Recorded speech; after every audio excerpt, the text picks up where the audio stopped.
Yo, how are you doing, folks? Welcome to episode 24 of the Simpa Life podcast with me, Simpa Carter. As always, I am joined by my co-host and cohort, Maka. How are you on this fine, light outside evening? Light outside, yes, present as usual, and happy that is light outside. Loads of words. Um, he says, by the way, just so you know, right? He says, "Oh, I deliberately do this." I fucking don't. I don't. I have no fucking clue what to say. I could think about 10 different things throughout the fucking day to actually go, I'll say that. That'd be grand. It'd be nice and succinct. And then just the second he says, yo, it's fucking gone. Nothing, blank. Anyway, I'm doing fine. Back over to you, bud. Yeah, I didn't somewhat deliberately, I guess, but same with me, dude. When I go yo, it cuts my brain off. So we obviously sit here and we talk with our guests prior to us recording this, and we have a little bit of banter and a bit of back and forth. But again, as soon as the yo comes, it kind of rolls and it's easier. And then you and I have this little bit of back and forth for a minute or two, which entertains our listeners and eases them into what is often quite long-winded and quite in-depth conversations. So with that in mind, we have three wonderful guests here this evening. They are three friends who in 2018 founded the London Cannabis Film Festival. They are Francis Hall, Connor Prentice, and Mark George. I will throw you over to them to introduce themselves individually and then give you a little bit of an introduction as to who the LCFF are. Well, hello, I am Connor, and this is... I'm Mark, yeah, and I think we've got Francis. Yeah. Hey guys, Francis here. I'm tuning in to you from the West Coast, beautiful British Columbia. So it's morning time for me. It's on my third cup of coffee and looking forward to having a good old chat today. Yeah, and we're out in lovely Pembrokeshire, Wales, so we're enjoying the first bit of lifted restrictions. Yeah. Nice. Yeah, and the LCFF then was our aim is to kind of stimulate discussions and challenge perceptions about cannabis through the power of film. We wanted to create a platform for creatives and filmmakers and everyone to kind of join together and learn and inform people about cannabis and what's happening specifically in this country, but also globally. You know, we've had lots of participation from people in countries all over the world. Like it's a global story that's happening, and we're all kind of experiencing similar things. So it's a chance for us to come together every year and celebrate what's happening, and also try and, you know, challenge those perceptions about cannabis in the UK. Excellent. I mean, I've obviously been lucky enough to be one of your panelists previously and a guest judge. I think it was the 2019 festival that you had. I mean, you managed to pull together a festival as well last year, didn't you? Even through the height of the pandemic, and obviously the fact that you couldn't then get a venue, you couldn't do things in the way that you'd kind of become accustomed to in previous years. Could you sort of give our audience and listeners an insight into what that was sort of like, the difference between having a physical event and putting on this online event? Yeah, well, I guess like I think initially before COVID, you know, in the world, you know, a year ago, we were definitely all about like doing a physical event and it being a place for like the community, but also, you know, a place where you might be able to bring your mum or your, you know, skeptical brother or whoever it is. Like, you know, a cinema is a bit less of a like an intimidating place, right? It's a kind of neutral place. And I think one of the things that we really think about with film is it's so like, you know, you can show anyone like a little video and, you know, 9 times out of 10 everyone's going to have a slightly different opinion, or it's going to like hit people in different ways. So we feel like film is a really like almost like has the power to rewire people's opinions, you know, in a way that watching someone talk on a stage just doesn't. Do you know what I mean? So yeah, and strangely enough, I don't think any of us were like expecting what happened out of last year's festival to happen, because we totally found I'd say a new audience, but it allowed us to communicate with people in a way that we'd never done before. And we all kind of afterwards realized how important that was. Like, we had such a good response to the online festival last year. You know, hosting physical events it can be quite difficult sometimes when you're trying to get a message out, when you try to encourage people to come and, you know, bring people. We wanted to start all these conversations with, you know, the general public, and it's hard to get people, you know, they have to put money down to come to an event or something like.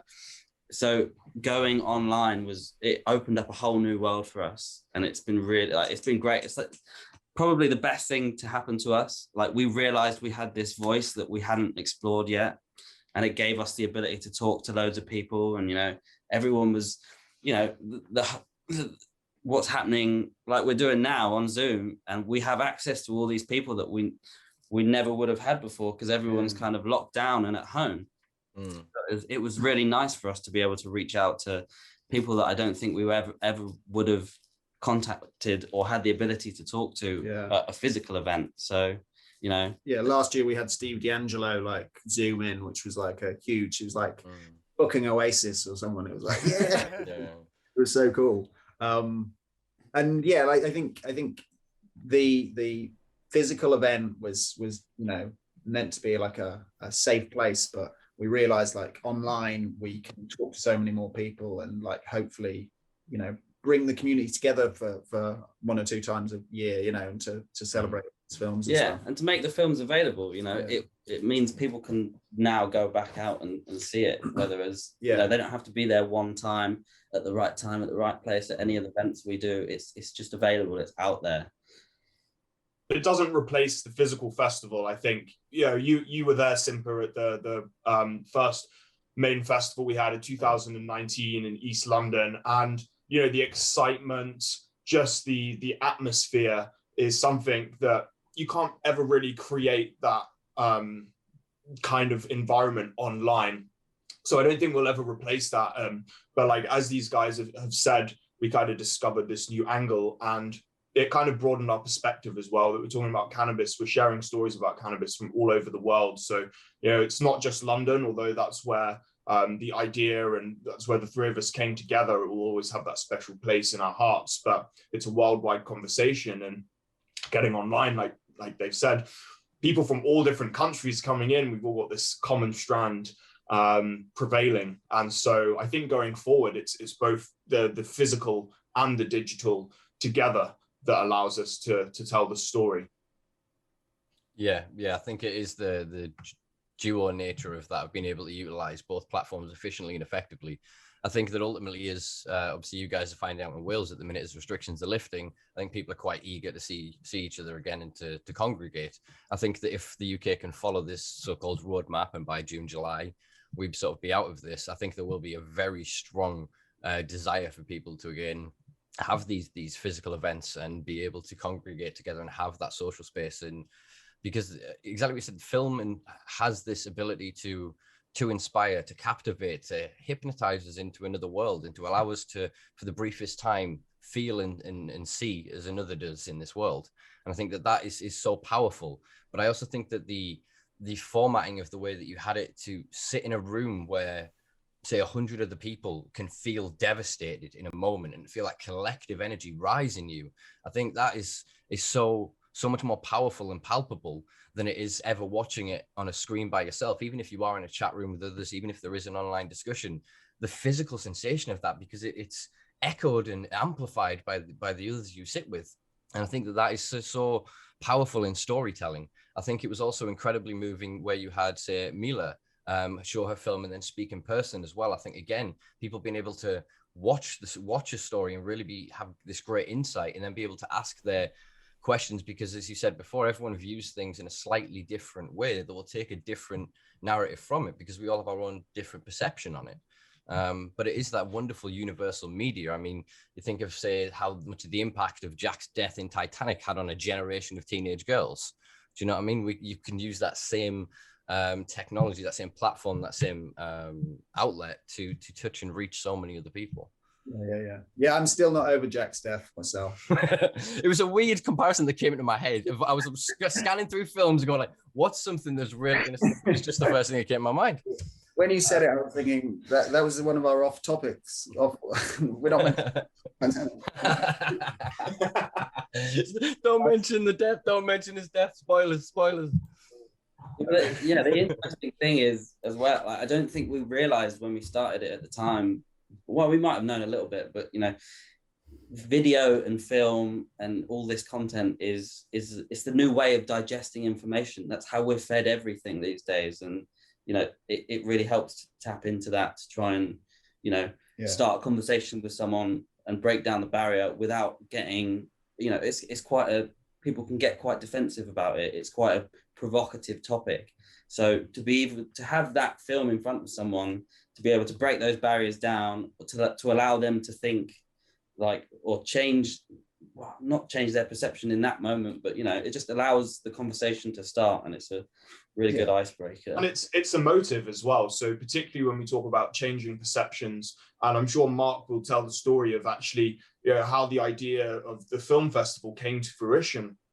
But you would think that being able to show someone a piece of paper that says, hey, we went and did 100 random controlled trials that were really high quality, and then we did a meta review on them, and it shows that cannabis is very safe and it helps with all of these different ailments. If you go and show that to like someone that's 60 years old and they've been told that cannabis is bad all of their life, the chances are, we all know it's not as easy as that. It really doesn't work like that. But people are emotive, and if you show something that touches them on some level, that they connect to, then suddenly things can just click into place in a way that you never can seem to by having a well-formed reasoned debate with someone. So it really seems to be a fast track into helping to change perceptions. Yeah, I guess the film festival kind of came about for like two reasons, but as Francis alluded to, is my mum suffers from bad arthritis, and she has done for probably about 10 years now. She's had like knee replacements, hip replacements, the whole shebang. They've given her every drug you can imagine. They've tried her on chemo drugs and that kind of thing. They've got to the stage where they want to obliterate her immune system with the highest doses of pharmaceuticals they can. But long story short, nothing seems to work. But like it was almost out of exasperation. I was just like, will you just watch this 3-minute clip? There's a film. If anyone's in a similar situation, there's a great film called The Truth About Medical Marijuana. It's an Australian documentary, and like half of the film is just patient testimonials. And there was a woman who was very similar to my mum, and she was like bedridden every morning. She'd have a little hit on her volcano, and then she'd be up and be able to function. And like literally, when I showed my mum that 3-minute clip, it was like a little lightning bolt that like come down and like hit her, and suddenly all those like years of seeing it as a drug and it's going to kill, fucking fry your brain or whatever, that had all disappeared, and she saw herself in that person, and saw that I'm going to give it a go. I can't, it was really powerful. And I guess added into that, like, I guess I was really aware just seeing, the narrative we're given in this country around cannabis in the tabloids or in the mainstream press is, psychosis, skunk, blah, blah, blah, blah, blah. There is no like discussion about, the good, the bad, the ugly, the climate change benefits of hemp, any of that stuff. And I guess we realized it's a much richer story. It's like, it's the oldest cultivated plant, on the planet. We've like biologically evolved with this plant. There's a lot more going on than this one news story that we are always like hit around the head with here. So it was a combination of all those things, but just feels like such an honor to get to share these stories, that there's some amazing, and I guess the thing I realized watching all these films, it does feel like a bit of a global movement. It feels like a wave is going to crash over us, and like it's not just us here in the UK, fighting this fight. It's a global thing, and hopefully history will be on the right side of history soon. I think very much we've always been on the right side of history, and I think that inevitably time will tell. The tidal wave of change that is coming is going to drown this little island. We are but a small dot. We have had the opportunity to lead the way for 2 decades in the UK. We squandered the Royal Commission. We squandered our opportunity to nationalize and to create an infrastructure for this at the same time as the Californians did. We could have been ahead of the game on this in the UK, but instead, elements within the corrupt government at that time chose to create GW Pharmaceuticals. They chose to create a private corporation and choose patents and choose product and profit over patients. They decided to go down the route of greed rather than serving the need of the people. And I think that's become ever more apparent as more and more evidence sort of comes about what has happened in the UK. If you then look at the various patents that GW and other organizations now hold for cannabinoids in the treatment of various cancers, of various other ailments and chronic conditions, we're now starting to recognize that, is exactly as you said, it is our oldest species. We've synergistically evolved with this thing. Everywhere we've gone, we have taken it because we've utilized it as a drug, as a food. We've utilized it as a textile, as a resource. We're now getting to the point where we can potentially utilize it in the production of graphene, in quantum computing, in supercapacitor batteries. Do you know what I mean? We're really starting to get somewhere with this, but we're still restrained by exactly what you said before, the propaganda of prohibition, of the hangover of reefer madness that still continues to occur to this day. I mean, the tabloids have got a bit better in the UK. They're a bit more suffering from psychosis or a schizoid type disorder themselves, because one week they'll post 300 plants found in a raid connected to a gang and the most evil thing that ever happened, and the next little girl's life saved by a miracle plant.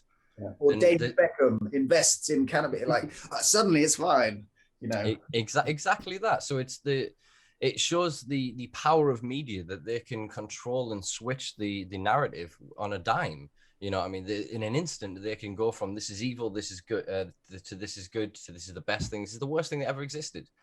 And you see it in a lot of things, and especially like Reach PLC group, who own I think it's 300 media outlets, including Wales Online, all of the online outlets, various local papers, I think 200 radio stations or something close to that. They've got one hell of a reach, ironically. And they are very sort of back and forth on this. They don't seem to have a base agenda in this, but it's the same with all of the media outlets, whether it be Murdoch or anybody else. They go where the money is. So exactly that, when the Beckham venture came up, boom, let's do that. That was cellular goods. So they pumped that up on the IPO because the London Stock Exchange was now allowing medical cannabis companies to float. Same has happened with Cannabis. Various other companies, and now they're all queuing up to get through that door. So the UK doesn't want to legalize cannabis. It shouldn't and can't decriminalize it, because it would harm all of these vested interests of theirs. So it's the same thing that held us back 20 years ago as holding us back now. Whereas the difference is we have these little, I'll just punch the table, these little black screens in our pocket that give us everything, the infinite power and wisdom of the combined collective intelligence of humanity. And I think that, go on. Well, I agree. But I feel like at the same time, they've got us completely, because I feel like, and Connor has been doing some really interesting research, if he finds an article that is wrong, he's been writing to who is it? Ipso, like the independent press standards organization. And he's been getting editors to change stories and stuff. But I feel like it's completely on purpose. Adam Curtis talks about this. It's how Putin's been ruling, right? He'll say one thing and do exactly the opposite. Our media are completely complicit, and especially on this, it's life-saving 1 minute, and then it's causing 100,000 mental health cases, which was the thing Connor took the Sun to. Honestly, it's just a total perpetuation of the facts. It does not make any sense. Who's holding them accountable? If you don't contact them and say it's wrong, they'll just continue to hand out all the drivel. It's crazy. But the screens thing, the mobile phone thing, we have our own, it's our echo chamber, right? We all, if you've seen The Great Hack, you'll understand a bit about it. We're all being given the world we want, the utopia we want to see on our phones or not. We're all divided on the issue, and that's why they can get away with spreading this disinformation, because but at the same time, sorry, I feel like it's so ironic that every headline that I've ever seen that says something bad about cannabis I'm just like, you're just arguing for the legalization and regulation of it. Like, if Yeah, it's dangerous, then, you know, yeah, Control it. yeah. You know what I mean?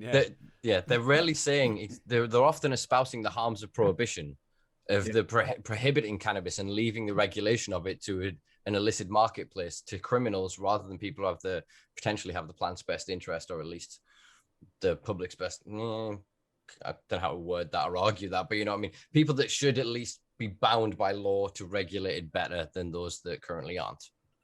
But there's a problem. There is a massive problem with this, and it is down to immediacy.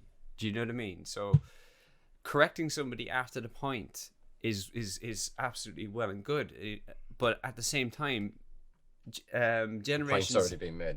Yeah, but Generation Z's measured attention span in terms of some statistical survey, which is probably bullshit, is upwards of like between I think 17 and 30 seconds. Gone. Move on. If they're not interested, gone. Next. And here's the thing. I don't think it's just Gen Z. I think that we're slowly being absorbed into this immediacy. Do you know that kind of way? And how do you if that's your intent to have this sort of diluted disinformation that is just like an incendiary round, like just to cause fucking people just to go at it and for nothing to actually fucking happen, which I believe is the majority of fucking media's intentions. Then isn't the thing the sayings divide and rule, right? Yeah, exactly that. Divide and conquer, yeah. And they can tell us whatever the fuck they want. Absolutely. Yeah, but it's exactly what you said before, with the limitations of algorithms and with the echo chambers that are created on our digital platforms. Yeah, we end up in these feedback loops where then we can delete and block and edit and curate our own realities. And so, yeah, you end up with people that end up with false senses of confidence, that end up with a false sense of entitlement because they believe everyone thinks the same as they do. But there's then also the ability for us to kind of counter that and deliberately try and step out of it. It's becoming ever more difficult, obviously, as the platforms, if you've seen in the documentary Social Experiment, I can't remember. You keep telling me the one. Yes, that one. Exactly. The one you haven't watched. That one I haven't watched. Tell you again to go and watch. There's whole departments within these corporations trying to figure out ways to hypnotize you into hanging around that little bit longer. And it is, like you said, that 17 to 30 seconds. I think that's the majority of people now. And that's not really our fault. They have got so good at weaponizing this technology against our parts of our brain that's still very primal and are hijackable, that are, biohackable in that sense, I suppose. And so exactly what you were kind of alluding to before, that a headline is all they need. Somebody flicking through, they read the headline and it's in the head and gone. The sheer number of volume of people that share articles based on their headline, they agree with the headline, so they'll share the article, but the article isn't the context of it, within that context. As well as the correction of the article is never the headline as well. The correction is on some little footnote somewhere that no one's even going to see. So really there's very little incentive for these, for want of a better word, journalists to actually be posting real stories. And it's just like clickbaity stuff that, like one day they're saying something, the very next day they're contradicting what they've already said. And it's just an absolute mess. But the real headline is, forget cannabis, social media in itself is causing a wave of depression and mental health problems and anxiety. So all these articles debating cannabis, and like no one's talking about that big elephant in the room, which is the impact of social media on our mental health. So then is that not something that I suppose then it's a weird way to, non-social media, so traditional media, sort of television, broadcasting, things that are scripted, produced, and then output, that it's not as direct of an instantaneous feedback, so they can't adjust it in the same way that your social platform can. So somebody was telling us the other day that if you install TikTok by itself and you don't like anything, it was me. It was you. How abhorrent their base algorithm is. Oh my god! And then obviously you edit that by what you like, whatever, and it moves it and it titrates it more towards I suppose your tastes or your likes. Do you know what I mean? Honest to fuck, I've seen the depths of hell. And and here's the worst bit. I go back to it once a day at least, just to fucking remind myself that this level of erosion exists. Do you know that kind of way? It's like, oh my God, I can't even begin to about fucking because I've not seen it. What TikTok. are we talking? Yeah, I know what TikTok is, but what kind of stuff are we talking? Well, Like, I've seen like completely uncensored like violence, like people really? getting shot in the head and stuff like that. Too. Now that's rarity. That's a rarity. It only happened once or twice, and I nearly fucking puked. There was another one where there's a very, very niche sort of, I don't want to say desperation, but there is an air of desperation to carve out this sort of presence, or these egoic presence. And one of the unusual ones was a lady that wore practically nothing from the hips downwards. And the whole idea was to, you know, when you sit down, I don't know if you can see this, and your legs sort of, they go in a weird shape and they sort of like blend together or whatever. She had that on like the most, I'm not going to say abnormal because do you know what I mean? That sounds harsh, but it was like very out of proportion. She was like quite slim on top, and then just these massive legs, and it wasn't obesity. It was just something. Do you know that kind of way? And it was like, fair enough, that's interesting. But the entirety of the channel was her slapping her legs and making everything wobble. No, but like, what sort of gets me here isn't, I have no hatred for that at all. If that's what you want to do, fucking more power to you. It's more the fact that you feel the need to do that. Do you know that kind of way that you feel because there's no fucking way you live your life like that on an everyday basis. You're putting yourself. Some people do. No, but you're putting that up. Well, maybe she does go into like Tesco's and start wobbling around just to show people and say weird things and mime and stuff. What's this miming shit about? But it could be. It could. There's a large education base on TikTok. I know that much. There are a lot. I have not seen any of that. Funny enough. But anyway, just to give you more of an example. That was sort of an unusual one. Again, there was no hatred for me in any way, shape, or form.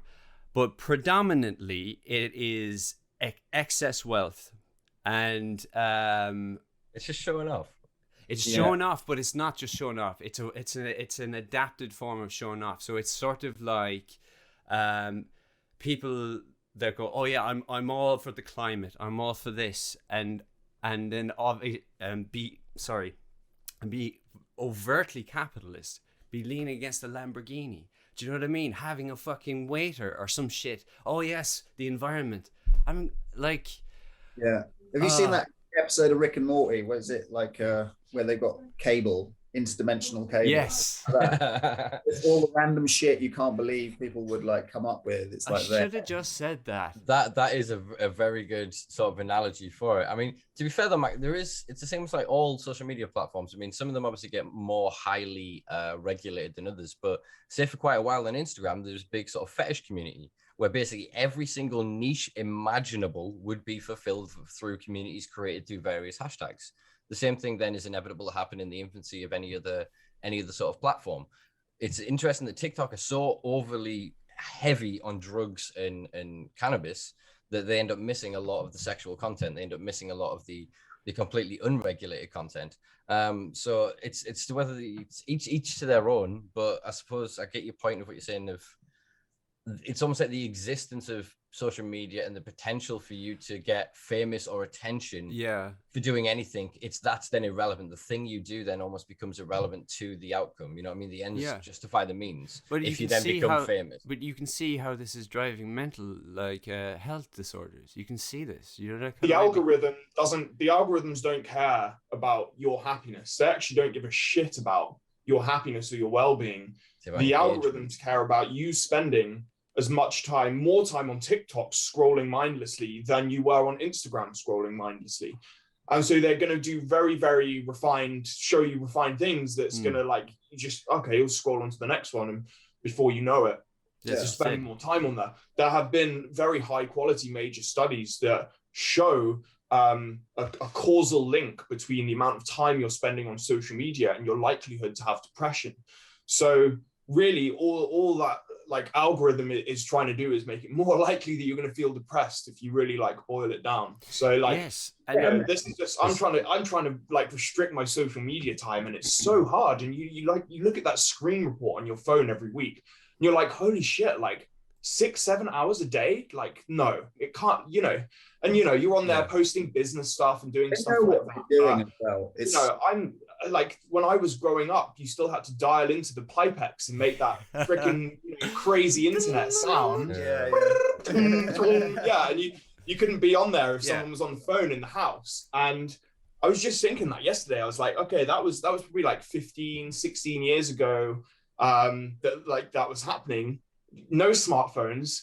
This tech has swept in really, really fast, and it's just exponentially going. So there's lots of positives that we can take, and it's empowering in a lot of ways. But left to its own devices in a capitalistic society, like it's creating a monster, which is pretty scary. And the reason I just sort of just to finish up with TikTok is the reason I sort of brought that up is the algorithm itself, the actual how it's constructed is in its infancy in comparison to say Instagram and Twitter and whatever, which will catch an awful lot of this information a lot earlier. Do you know that kind of way? So I mean, even though I complained about it, it is a very interesting place to be without any sort of algorithmic influence, if that makes sense. There you go. That's about as complimentary as I'm going to get. I think about as raw of a view you can get into a world is exactly that, to sign up to a new account with any of these social media platforms that offer discovery or the explore areas, because then that will give you what a fresh. It's almost like it's almost like fishing is what it feels like it would do at first. It would give you the most extreme of anything and everything it could give you, so that, and because once you lock into that, it goes, okay, you like that, then it subcategorizes, breaks them down, and through every decision, it's getting you further broken down into minute amounts of data. It's then become predictable. So we obviously saw what happened with Cambridge Analytica and the Brexit vote, Cambridge Analytica and the 2016 election, etc. And various other organizations that will be using this tech currently. Again, I can't remember who said it, but he says that if something is free, then the product is you. And ultimately, that's what's happening with social media, is we get all this access to everything else. I get to promote the Simpa Life podcast and there's platforms. I get to share news stories and everything else. But the consequence of that is I have to have a personal page that has a certain amount of my details that then gets to log me when I go across the internet on the various pages. It gets to look at other cookies. It gets to interact with Google. It gets to interact with other social media platforms and share this data and build a profile of me, which then becomes valuable. Now in the 21st century, data is more valuable than gold. The digital information that makes of you is more valuable than any physical resource on a finite planet. When you really start to get your head around that, you see the direction that they are taking us in. And we are going there incredibly fast. But there is a movement of people that are trying to consciously consume technology. And exactly through limiting their screen time, through having apps or engaging, and quite a few of them have their own reminders. They'll say you've been on for an hour, etc. But it comes down to a point that you touched on before, is that it makes you depressed, because in a neoliberalistic capitalist society, depressed people make far better consumers. Look at what happened in the pandemic, how much fucking money went into companies like Amazon and shit, because I just need to buy something just to comfort me today, and then I'll buy that, and it was the little comfort to get you through each day to the next one, that the little hit of consumerism, just, that's right in there. Yeah, and it's like a recursive cycle, because, what do you spend a lot of time on social media for? Well, either you find like-minded people that you like to talk with and therefore create an echo chamber and never really question your beliefs or thoughts, or you go to flame people and participate in angry debates and keyboard warriors and all of this kind of stuff. So it all leads to negative consequences unless we consciously, mindfully try and, like you say, the conscious use of social media. I think we need to get big on. But the data, I think a lot of people don't necessarily know the full sophistication of how deep it goes in terms of the analytics and the sheer volume, like breadthways of data that people are getting and combining on you. But just like one example that always stuck out in my mind, and it's making me realize how quickly time's going by. Because I was at university 10 years ago now, and I was like doing a course that was around data analytics. And one of the lecturers gave this story. It's just always stuck in my mind. And bear in mind, this was 10 years ago, and this was just like some pretty good, but like basic data analysis that was done by a retail company in the States called Target. I don't know if you've heard of them, but probably fairly like an Argos or something like that. So those guys, they sell a whole heap of stuff, and they're collecting all of the data on it. And what they noticed was they saw this trend where pregnant women in their like third trimester were buying this specific combination of products.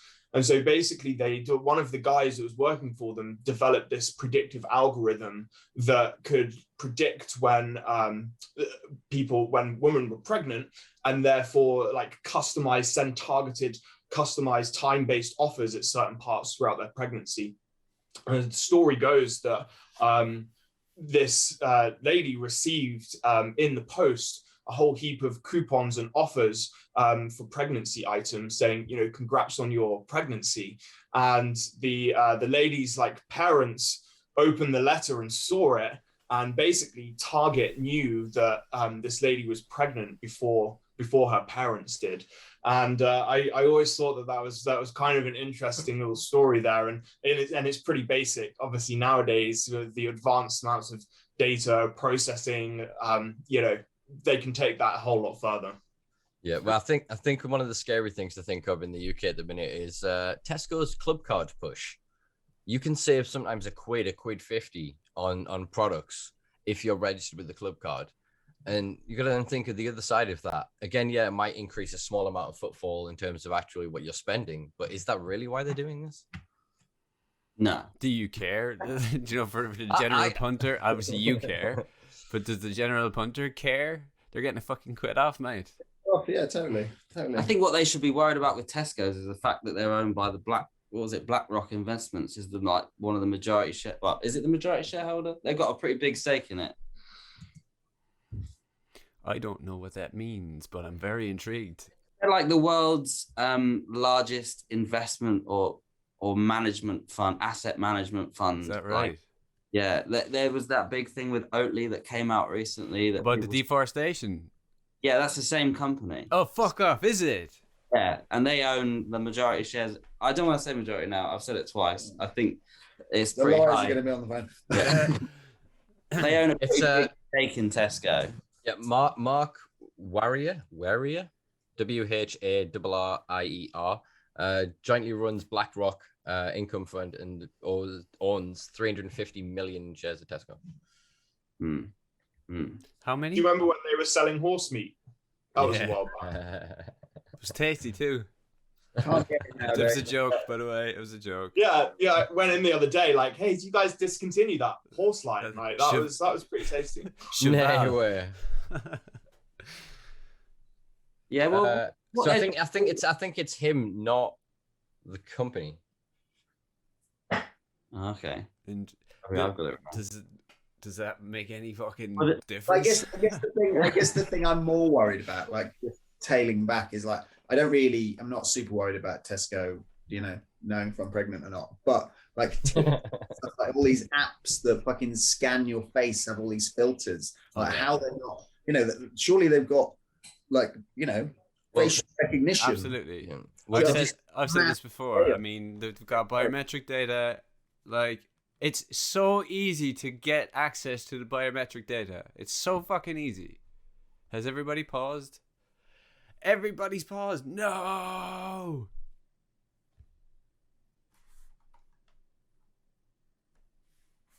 I know what happened. We got it recorded as well. Oh, are you back? Welcome back. It's because you were talking about biometrics. You got too close to the truth and the system shut you down. Did you see the Instagram settled a lawsuit last year? Because they were watching people through their cameras to watch their reactions to images. Oh, Fucking really? Yeah. Yeah. Google have also settled a massive. You through a camera. Have settled a massive lawsuit as well with because their incognito mode was just not incognito. Yeah. But like, so we know all this stuff, right? We're like, you know, intelligent. I like to think of myself as an intelligent guy. I definitely know you are, but we aren't coming off these platforms. We're not gonna tomorrow. We're not gonna delete our accounts and stuff. Like, what is that about? Because I've tried to. Well, it's drugs, isn't it? It's called addiction. Yeah, it's literally like a drug response in the brain. We not only is it, I've tried to move away from sort of the term addiction, and I use dependency, and I think dependency hits a lot better here. We're dependent on this shit. As a kid, you'll all remember, we're all roughly the same age, except the old man in the corner. You'll remember it as well. Of knocking on fucking your mate's doors, having to go use a house phone, ring, are you in, or arranging after school, like, I'll see you at 5 at this place. Yeah. And you had to have that, you had to be in that place. Whereas now it's so instantaneous, the contact, you can FaceTime somebody in real time from the other side of the world in, as evidence, pretty damn good quality. Do you know what I mean? The technology has moved on that faster without it. Yeah. I don't know how I'd contact someone up the road up there now. Do you know what I mean? A lot of the people I know, I don't have phone numbers for, because we only exist in a social platform, really.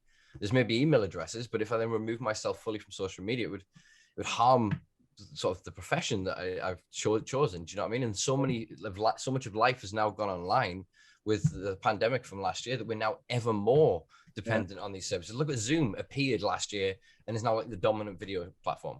That's what I aspire to. One day, I want to not have a phone or just a landline, I think it is. Yeah. Do you know what I mean? Yeah. Messages. I think it is in the great hack where you've got the creators and the CEOs and the people that are talking about this subject. And at the end of it, they're like, we knew exactly what we were doing. We're just trying to get people's attention all the time, but they would still find themselves doing exactly the same thing the consumer would at the end of the day. It's madness. Yeah. And high on their own supply. Exactly.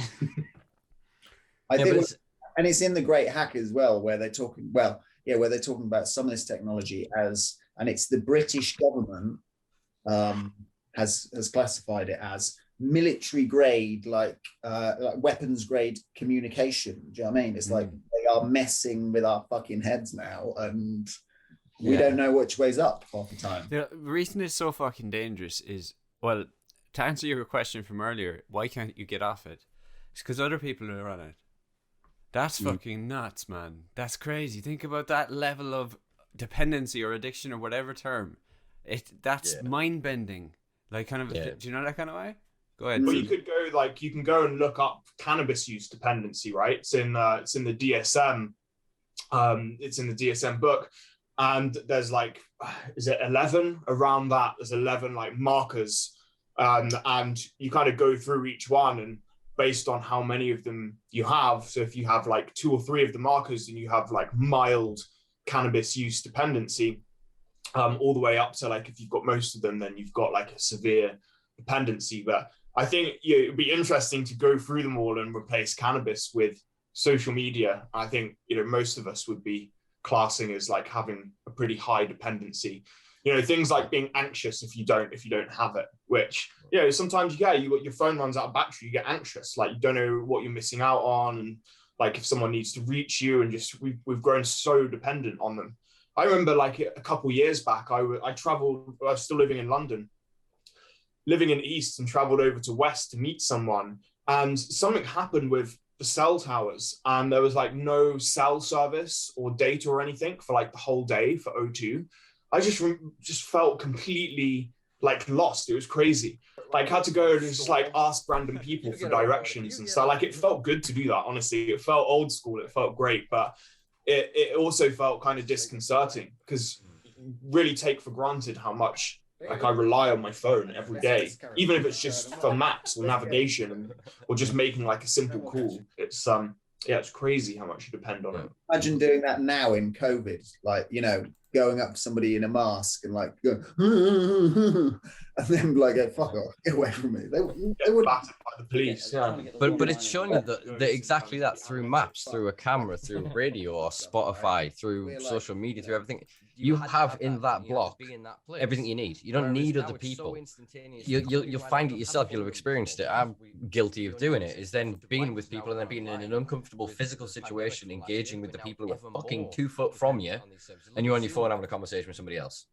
Do you know what I mean? Because the feedback that gives us, the neurological and hormones, neurochemical, and hormones, and the boost that gives us, it is exactly that. It's being high, and it's then trying to go sober in a world where not only is everybody using, but you are then bullied and chastised. Like, why are you not on Facebook, you weirdo? Why are you not on this? You know, what you're hiding? What's wrong with you, sort of thing? The suspicion. We discussed this on previous podcasts when we talked about being sober, not consuming alcohol. You know, being teetotal. That then people again view you with a certain, ooh, what's wrong with you? Why? Yeah. What's going on there? I'll be offended now if you don't have it. Yeah, fucking offended. Yes, it's then weird, or people then feel obligated to you as well. I mean, I'm obviously an incredibly open person. All of my media platforms are open to the public, and I obviously engage with the vast majority, if not everybody that I can possibly engage with. But the level of entitlement in some people of that instantaneous, I've messaged you, so give me a goddamn response. The number of times I've been woken up in the middle of the night by somebody ringing me at 1, 2 in the morning. And it's just like, it's over, no offense to them, but it's over trivial things at the end of the day. It's things that they could send in an email 2 days later that I could have resolved in a few days that then would have been perfectly fine. It didn't require that.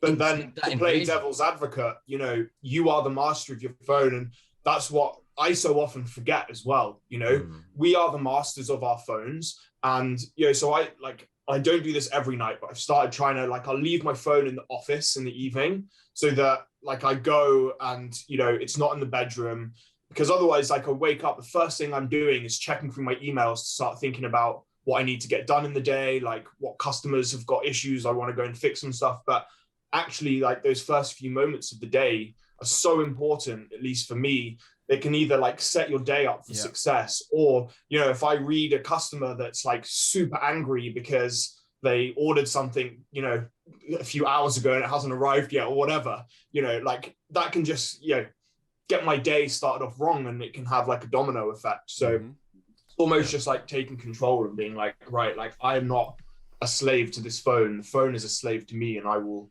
dictate the rules of like how I'm going to engage with the phone. And there's, you know, there are, you know, like the screen time, there's different bits that you can do, and it's difficult, but, you know, maybe like even me saying this, you know, it helps to talk about it, and we can be accountable to each other and help everyone out that way, because like there's so much power in the phone for good, for bad. And the more we can use it responsibly, the more we can change from like that toxic relationship with it to something that's empowering, which is what technology, you know, should be. Yeah, it's supposed to be. It's supposed to make mankind's life and time easier, or rather make life easier and give us more time. I suppose I suffer with the fact that my phone is also my alarm clock. But yeah, I'm because of the chaotic nature of my brain, the way I access information is, I suppose, slightly different to a traditional 9 to 5. And so, yeah, I prefer to have it sort of close by. It just sort of brightness settings, you know, reduce blue light, etc., to reduce the way it affects the circadian rhythms and your sleep patterns, etc. So I take sort of various steps towards it. But I suppose I'm not a slave to my phone, but very much the way that I placate my own frustration and passion in what I do is to do what I do ultimately. Do you know what I mean? In terms of writing articles and researching, doing these podcasts and whatever else. So it's an ever sort of fluctuating balance of tiptoeing down that very precarious line. And I think that's what I was sort of alluding to before with conscious usage. And I think that is something that it occurs daily effort to not get lost into it, because again, you just see one shiny little thing and you go, ooh, click. And before you know it, you're 17 clicks deep. You've read 4 articles on something, and you're now looking at the comparison of the top 10 celebrities who did whatever other bullshit, because it's taken your brain away. You started very engaged when you're using it, but a few clicks later, you're lost. I mean, there was the whole reveal that showed of the extreme algorithm on YouTube that was just basically goading you into extremer and extremer content, just to keep you more and more engaged, to get those few 5-second ads going in between videos. Yeah, man. Totally. Yeah. Let's burn the computers. I find it interesting that we kind of live in this imaginary world of socials and stuff. And I feel like everything's kind of pointless. Like, I won't get engaged with anyone on social media. I feel like if you have a point and you're trying to convey your thoughts to another person on social media, it's almost like the whole interaction never actually fucking happened, because it's just, it gives everyone an opinion, and I'm getting lost a little bit. It's like, no, I know what you mean. I won't pay any attention to it because I don't think it has any value or meaning at all. It's just another comment that you're not going to pay any attention to it. You're going to scroll through, you're going to get in an argument, and it's going to be gone. Yeah. It's oversaturation, isn't it? You can't consider their argument. Whereas two people sat together in a room, I've often said this, you give me 10 minutes with basically anybody, I can at least nudge them towards the liberation and the ending of the drug war. At least nudge them. Do you know what I mean? No, that's not the board, but I'd be able to find a step. I'd be able to find a step in there to move anybody. I'm telling you, that's my confidence. And I've said this before, and I'll say it again. Anybody listening, anybody viewing this, if you got somebody, hit them up. We do want to talk to prohibitionists. I want to have difficult conversations on this platform. That's kind of the point of it in a lot of ways. I find someone, send them your way. Fucking hell, yeah. They're all fucking chicken shit. Show them that clip. There you go. They make is the point in favor of legalization. Exactly that. They misrepresent the argument, put a different spin on it, and they weaponize the misconception or the misinterpretation and definitions of certain words. So they can be talking about medical cannabis here, and I'm talking about the therapeutic properties of cannabis, but that's the word that's got credence because it's being perpetuated within the media. So I suppose this brings us on to a question I did want to ask you guys about, somewhere on my list of various questions over here. Are the media responsible, as in the media in this point, news, I suppose, mainly, predominantly, responsible for the division within sort of the cannabis community / industry? So I'm sort of thinking of medical versus recreational, because within the industry itself, a lot of people are just cannabis. Can I start this off just because I wanted to bring this up earlier when we were talking about social media, right? And like I have the opinion that social media for the hang on, I'm trying to say this, like I'm trying to tiptoe on eggshells, but I guess what I'm saying is there's lots of like you're saying, factions within the UK cannabis community, and I find sometimes the platform that most of us use or utilize is social media, and a lot of the time that can just end up with like people coming at from different directions rather than realizing the direction we're all trying to like go in, so yeah, I'm not sure. Yeah, like I think it's definitely like instigated by traditional media. Like I think we mentioned earlier, what we are led to believe are like reputable news sources like the Sun and the Telegraph and the Times, and people like Connor's been like having to go and like email and correct them because they've been getting basic fact or they've been misrepresenting the facts about cannabis on one hand, and then like talking about David Beckham and like yay, super CBD, blah blah blah on the other hand. And that is like Noam Chomsky talks about this, right? This isn't by mistake, right? This is totally to divide the market up, to create a market, rather than just legalizing cannabis and letting people and telling people the truth that we've evolved with this plant over millennium, and it's not as simple as like, it'll cure one thing, or it's got the potential to treat so many ailments and so many different types of people, but that's not what you'll never hear that in the traditional media. I don't think. Yeah, I think going back to what Simpa said as well about the cannabis community in the UK, like there's a fire within the community and it's kind of spreading slowly. There seems like over the last 3 years anyway, since we started doing what we're doing, people are kind of at each other's throats, and the media is just like putting a fan next to it and watching it explode. Like, well, that's what I love about what we've been doing with the film festival, because when we started it, in my mind, it was about trying to change perceptions of people like, you know, maybe my parents who are way more on board with cannabis these days. But, you know, a few years ago, it was a really contentious issue. And in my mind, we were going to go after those kind of people.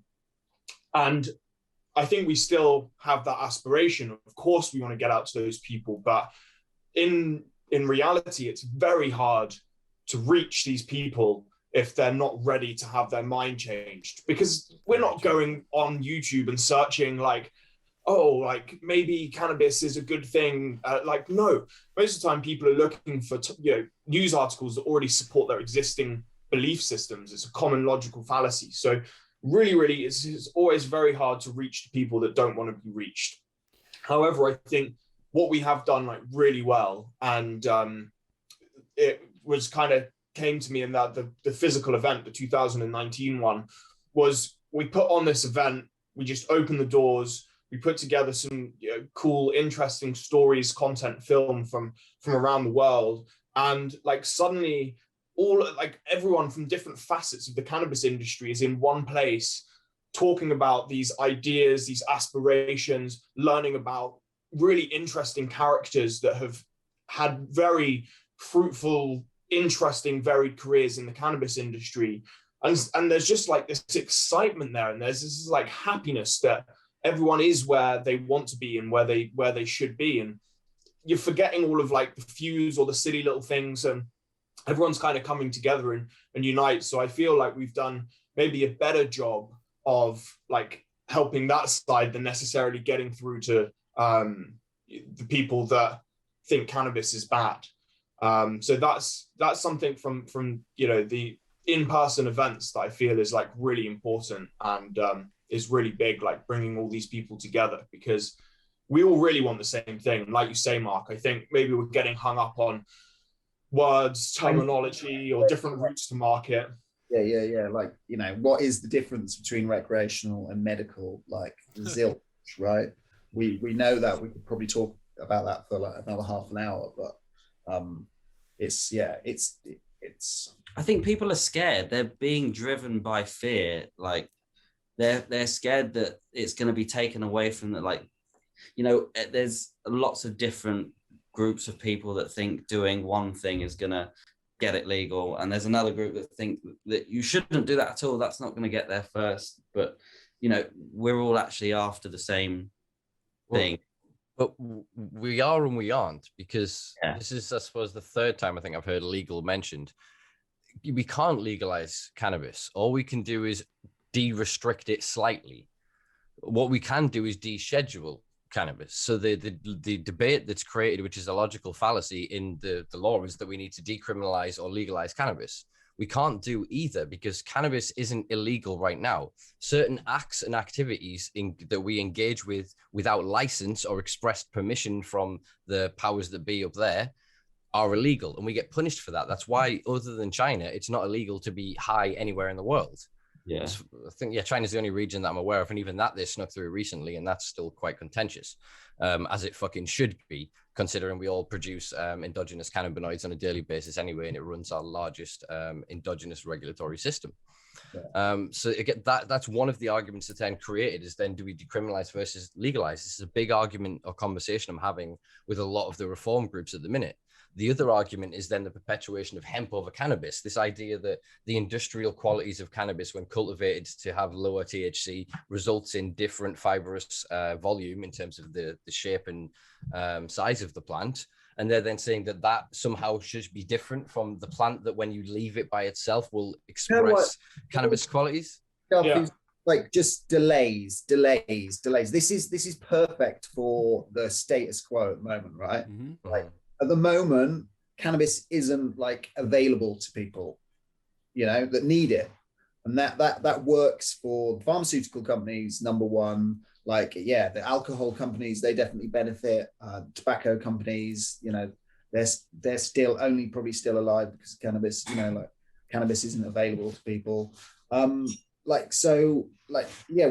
and this is the point, like we can argue about the minutiae, and that's this, like, for me, like if I could ask for one, if I had like a magic genie and I could like have one wish, it would be to get all patients, all sick people in this country who need cannabis or could benefit from cannabis. I'd like to see them like have access tomorrow, and then we can start, like, I don't, recreational blah blah blah, like that will come, right? Because that but the argument, like, if we leave it in the hands of medical, you end up with a situation like you do in America. So you have to have a qualifying condition.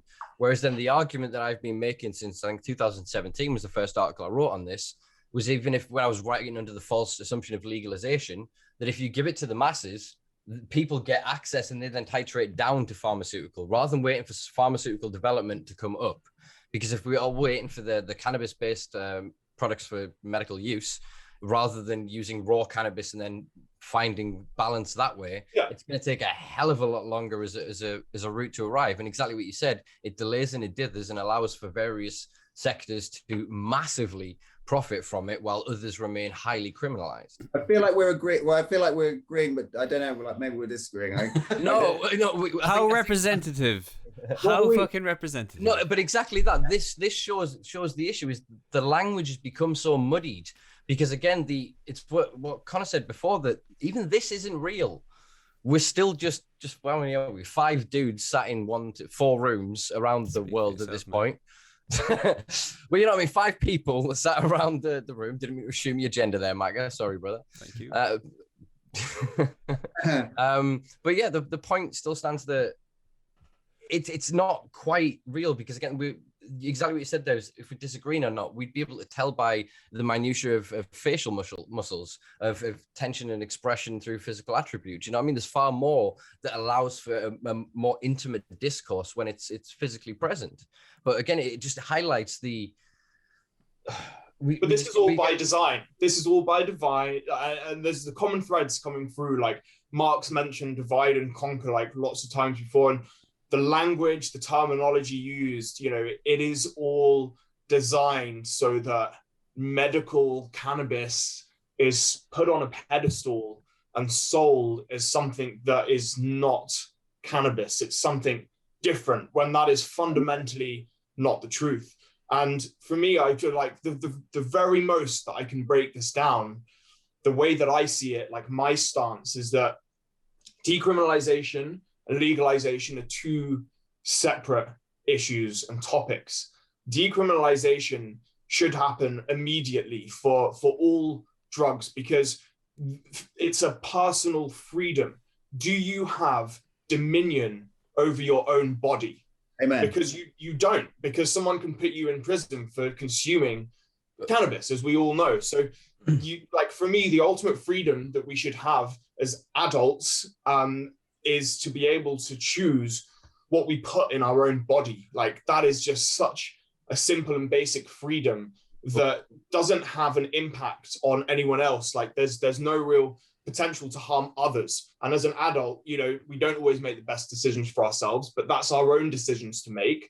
And the government only should be involved in providing unbiased information and support to more vulnerable people that need it. That should just be something that throughout the world, people have that ultimate choice of what they do and don't put in their bodies. And that's it for me. And then the legalization is the step on top of that, like what Canada have done, where they've said, actually, instead of, you can grow cannabis in your garden next to your tomato plants, you can trade it between your friends for free, but we bear no responsibility if there's pesticides, whatever.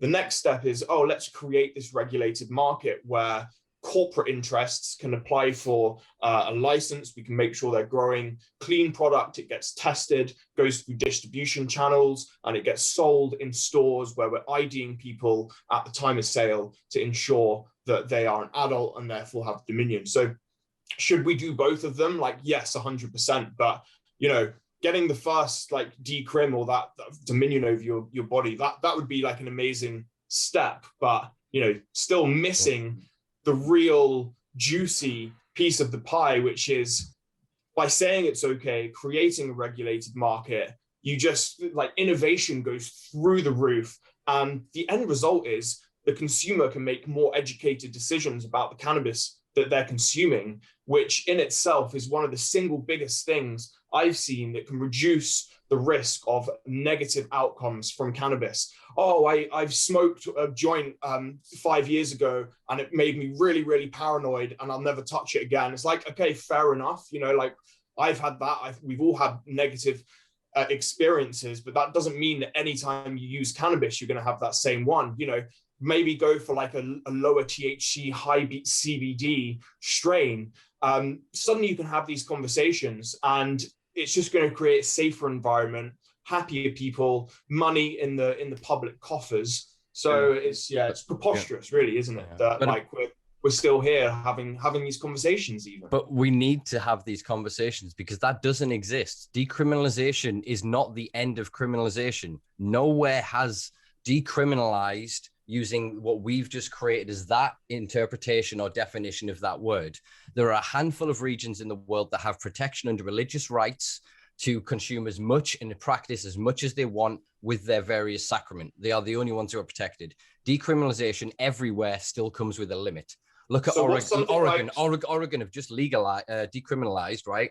But most of the drugs are less than the average dose for an average individual. If you're still caught over that, you are still criminalized.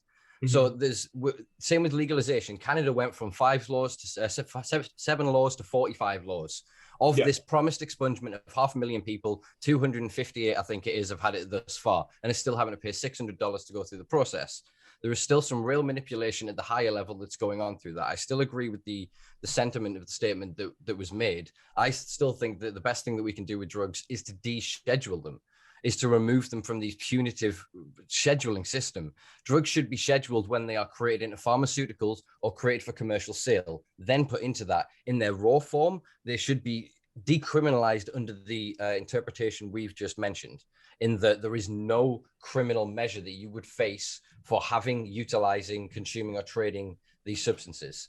And I think that's the ultimate we have to aim for, because ultimately anything short of that perpetuates the harms. We know from the Global Drug Survey that if you take the metadata of it, it's about 1 in 10 people across all drugs on average will have a dependency issue. That means that 90%, the vast majority of people who consume them have no issues with them. And I agree, then that's a point of liberty. The issue isn't for the liberty of the children who are then enslaved to cultivate cannabis in houses, even in the UK. They're then kids who are in Colombia and places that are stamping down coca to create cocaine. The tribes that are then exploiting in various regions to create, you get what the narrative I'm going for, without the regulation of legalization, I'm air quoting there for the people that are listening, we can't get that ethical production. We can't then have a way that is then socially, economically, and socially equitable to those communities, so that they're then being recompensed for what's happening, rather than small group of rich white people at the other end getting incredibly rich while people still sit in jail for it. Again, this is what I was kind of trying to bring up earlier, was that we're all kind of, it's fear that these things are going to happen, and I think it's important to remember that every step along the way is not like, you know, I think there's a lot of problems that are going to happen or come across, like we've seen in Canada with legalization, and I don't think like what they have is perfect, but we're still going to be there along the way to kind of help guide that and enable these conversations to kind of say, you know, to kind of get a better outcome for what we think is like the ideal model for what we want. So like decrim, I think definitely has to happen first, right? I don't think anyone would disagree. Like we need to stop being criminalized for possessing and consuming anything. And then I think there's a lot of fear about medical, that pharmaceuticals are going to come in and just, you know, it's a bunch of rich, mainly white men that are going to come in and dominate the market. And I'm definitely scared that that's going to happen. Like, I don't disagree. It's already happening. It's already happening. Yeah, and everywhere. It's in some cases the very companies that have, you know, levied millions in trying to lobby against cannabis that are like, oh well, it's happening. We'll just we'll get in the game then. So that shit is already happening a lot. I don't think any of us disagree with anything that anyone else is saying, but it's like, how can we all kind of, you know, get to the next step together But the next step is to move beyond legalization versus decriminalization. Like I say, we're creating a platform in the UK of a coordinated effort between quite a handful of the major sort of reform groups in the UK to move away from this binary debate of legalization versus decriminalization, of hemp versus cannabis, of CBD versus THC, to go to, if you deschedule the plant, if you remove it from scheduling under the 2001 and the 71 convention, then cannabis falls into a regulatory framework similar to alcohol and tobacco. You then put a sin tax in the same way. Although I disagree with the concept of it, it's a way for them to control it. They then create commercial regulation systems. So exactly as Francis said in Canada, like they have in Colorado and various other places, that if you got very bright, if you trade cannabis amongst your friends, you can have these farmers markets. You can still actually have a system in a lot of the American states where you can put weed down. Someone can take that weed as a gift, as a present, and they can give you a gift and go, oh my God, this weed's lovely. Thank you. Have $200 as a thank you for it.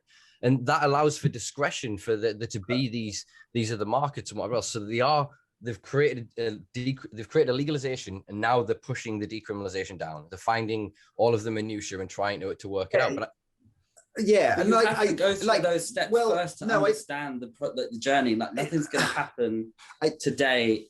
Like nothing's going to happen in once. We can't go to the perfect system tomorrow. It just won't happen. No, but we can start to advocate for a system beyond what's happening, because as you were saying before, there is a lot of division in the UK cannabis community and industry. They were going, we want to legalize cannabis, but not corporate.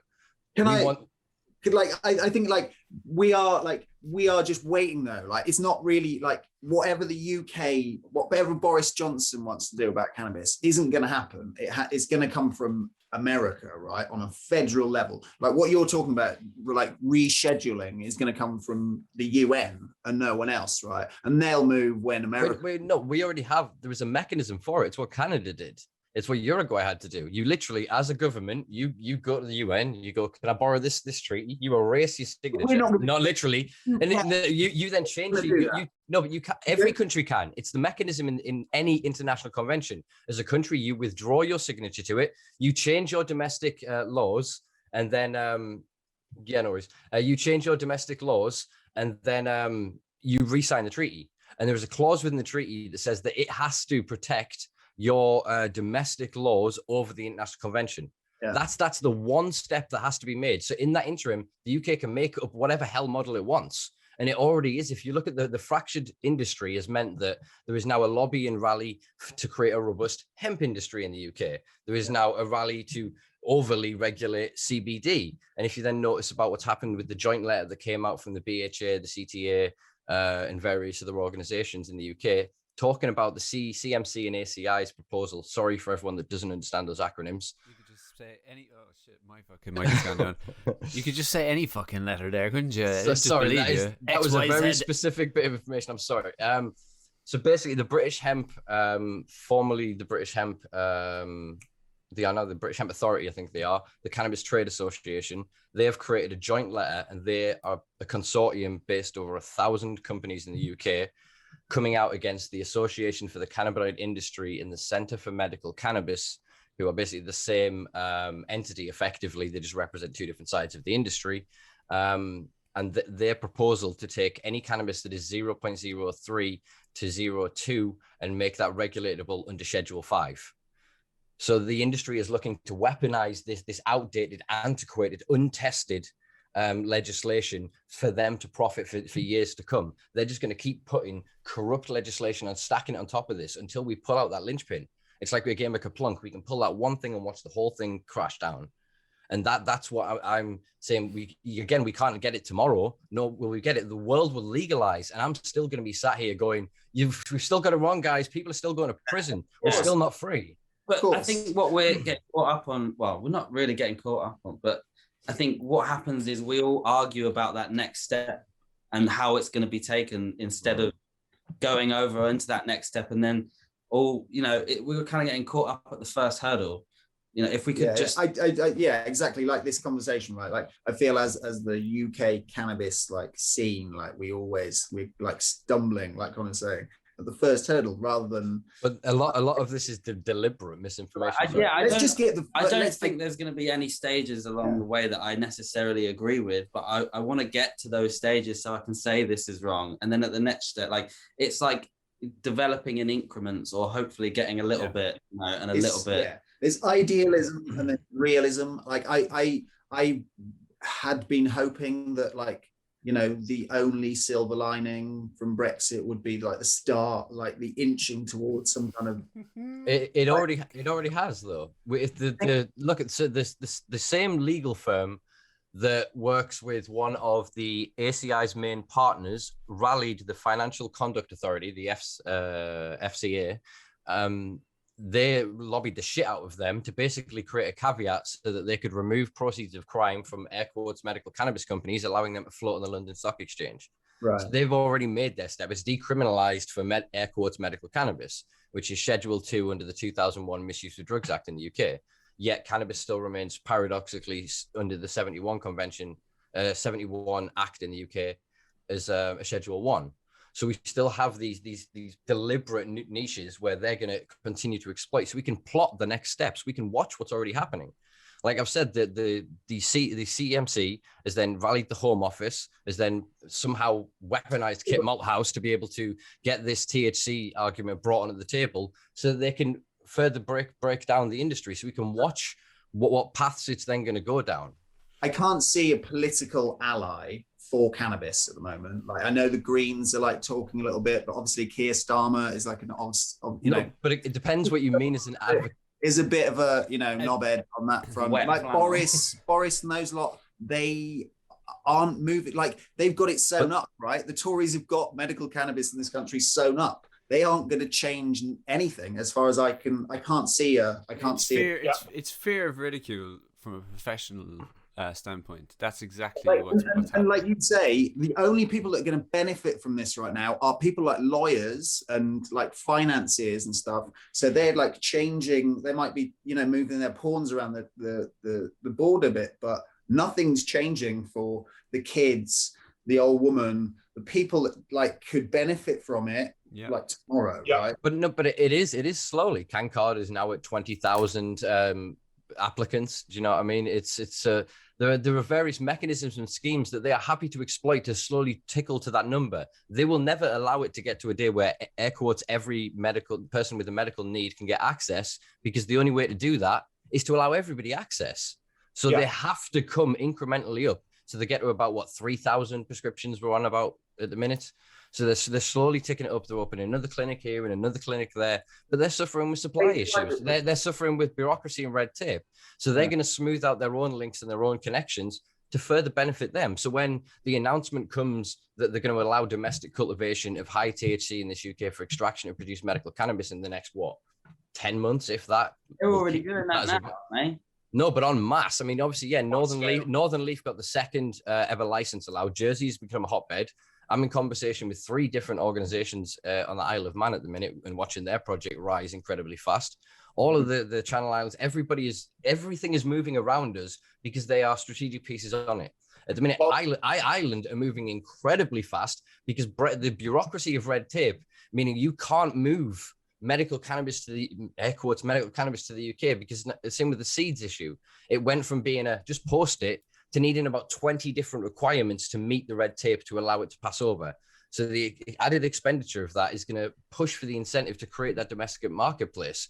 But again, it will only be to benefit air quotes medical users, people that will fit that access model and will go down that route. And we won't see it on the NHS because it's against Tory ideology to prop up a socialist institution like the NHS. But once you have medical cannabis, like actual medical cannabis, I mean, I still don't understand why we don't have it now, because you can get access to cannabis-based medicinal products or CBPMs or whatever.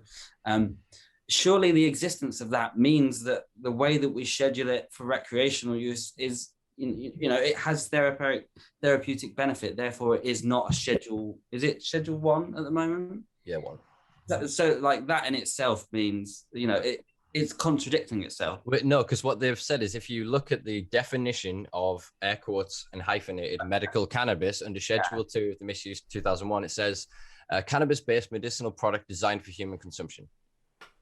That's the wording of it. So it has to. product. Whereas a raw product, so look at the minute the restrictions, look at the thousands of people that are going, yeah, I've got medical cannabis, air quotes again there, and they've got raw flower and they're putting it in a joint or they're putting it in a bong. They're breaking the law. You are not legally allowed to smoke, air quotes, medical cannabis. You have to vaporize it. Yeah. Because otherwise it's not medical. They're deliberately wanting to keep that separate. So then anybody smoking cannabis is always breaking the law. Money. So I think Mark hit the nail on the head with this when he said that, you know, Boris Johnson and the Conservatives have got medical cannabis locked up. And that is why that's why things, you know, CanCard is great, Carly's great. We talked through at the festival. But the reason that I think, you know, it's going to get allowed to go so far, and I hope it helps, it looks like it's helping a lot of people. That's a fantastic thing. So on the one hand, that's a benefit, but on the other hand, it does lead us further down the medical road. And at some point, you know, there's just going to be a hard line in there, and some people are going to be okay. Other people are just going to be left high and dry. So we had the really cool ideological kind of discussion on where cannabis should be, that it should be totally decriminalized, we should have a regulated market. But that is idealism. And from a more practical point of view, yeah, while we have this government in place, I can't see anything changing. So to me, like, and I know you guys, you know, Simpa, you're pretty dialed into all the stuff going on in the UK, but for me, looking at it, like, it seems like maybe the biggest chance of getting change is, and I know it's been tried before, but, you know, either a political party, not necessarily a new single issue one, but we've mentioned the Green Party a couple times, right? I don't know what their policy is. If you know it, I'd be interested to hear, you know, is it decrim? Is it like full legalization? But I think our biggest chance is a party like Green. If we can attach ourselves to them, have people like yourself to go and talk to them and advise on what the legalization should look like, maybe get behind them. And, you know, then maybe we're not just joining up with the cannabis votes, but we're joining up with the people that felt passionately about Extinction Rebellion, people that feel passionately about climate change, like, because that's a lot more people than just cannabis. And even cannabis is a lot of people in the UK. So if we can see that in, then I think that could be, you know, the next general election, we could be really talking there. That's sorry, I couldn't say. That's exactly what we're in sort of conversations with trying to do, is figure that out. I've been working sort of quite intimately with the Green Party drug policy. Obviously, we had Jules on a previous podcast quite recently. Probably worth going and having a review of that in your leisure there, Francis. I will. But Greens are basically, they're looking to decriminalize with the creation of social clubs or social consumption spaces for the ability of this farmers market to basically allow the people that already run this industry to help deal and give access to the 5 million people that consume cannabis every day in the UK to legitimize them first. So I think that they have a decent idea with what they're doing. I still think they're limited by, again, the legalese definition of decriminalization, because decriminalization can either be de jure or de facto. Decriminalization through de jure is through legislation, through acts of parliament and change. De facto is basically the police and the authorities kind of going, this doesn't happen, as they did in Holland for like 40 years. But again, I think that the conversation there could be larger. You said about this, you can't see it moving under this government. Again, probably because I am quite tapped into a lot of things. It's only going to be this government. We live in a world where you either have a Labour government or you have a Conservative government, and it changes when the powers that be kind of go, all right, I want the other one now. We saw that with Murdoch. As soon as Murdoch switched from supporting New Labour, you know, a very quite centralist and maybe slightly right on some subject Labour Party, then they slid into... So that is the issue that we need to overcome. It's the manipulation of the mass media. It's, you know, like, that's what we need to overcome, because if enough people decide to vote Green, then, like, you know, it's the same thing with Corbyn. Corbyn, like, very nearly got into power despite like an extremely joined up comprehensive effort to throw shit at him, basically. Like, he almost made it through. And although it causes me, you know, a lot of disappointment and sadness looking at like having such a kind, caring man at the helm would have been fantastic. But a lot of people voted for him, and I hope a lot of people will regret that maybe they didn't vote for him. I know there'll be a lot of people that are still supporting Boris, and, you know, that's to be expected, but we've just got to tip the scales into the balance to get enough people to not just like believe the headline that Rupert Murdoch wants us to believe. Now is the time to fucking do that, just to say, because here's the thing, there isn't someone that's offering the same that carries the same level of offering as Jeremy Corbyn did. Now all we have is someone that's fucking propping up the Tory party and leading an absolute, we're basically oppositionless. Do you know that kind of way? It's a soft fucking dictatorship, especially with the recent revelations admitted by police about serving the crown and not serving the public. But anyway, that's a slightly fucking different issue. But you can see, like, I share your sort of pessimism in the sense that I don't necessarily think that things are going to change under this government unless there is a massive profit to be made. That's the only way I see it. But the profit there is in the cannabis floss, right? Like the medical. Already. The one thing I worry about, like leaving it to the current, like I don't see an ally for cannabis in the political sphere, right? Yeah. There isn't one that I can't. There isn't a Brian Flynn, that I can think of, and that kind of like leaves the profit. Like I think the only chance, and I've said it for a while, is like I think maybe we should take some inspiration from Brexit and like start thinking about they talk about it like it's a single issue. We know it's not a single issue. We need some people there that can talk about cannabis and the intricacies and when you get that hysterical woman whose only experience is sent her son crazy, when she comes to you, we can explain that in a lot more nuance than any politician out there, I think.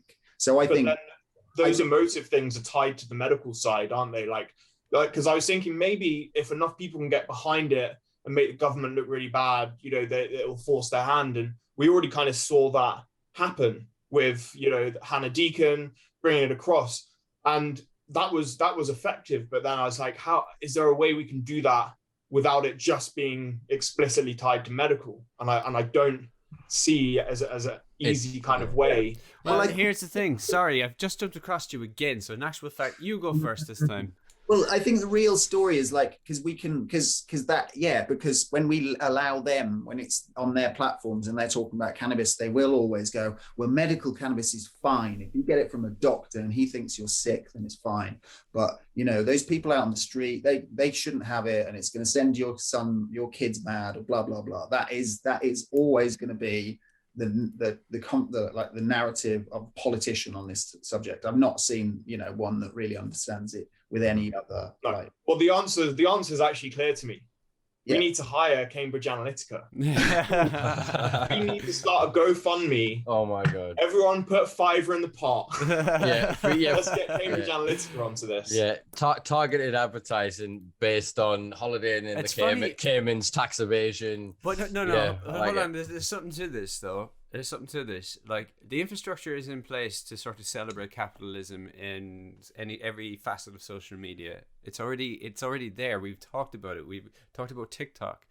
But here, like, is there anybody portraying a faux capitalist ideology? Do you see what I'm saying here? To sort of flip it on them and use disinformation to sort of actually against prohibitionists, or start to like use the dirty manipulation tactics for the greater good. Yes. Like get a big bus and post like cannabis will give our NHS 350 million a week. Use the fucking tools they've been using, and then just repeat the same like simple phrase again and again and again. Exactly. Build better bongs. Sorry, no, that's not right. No, but it's in the same.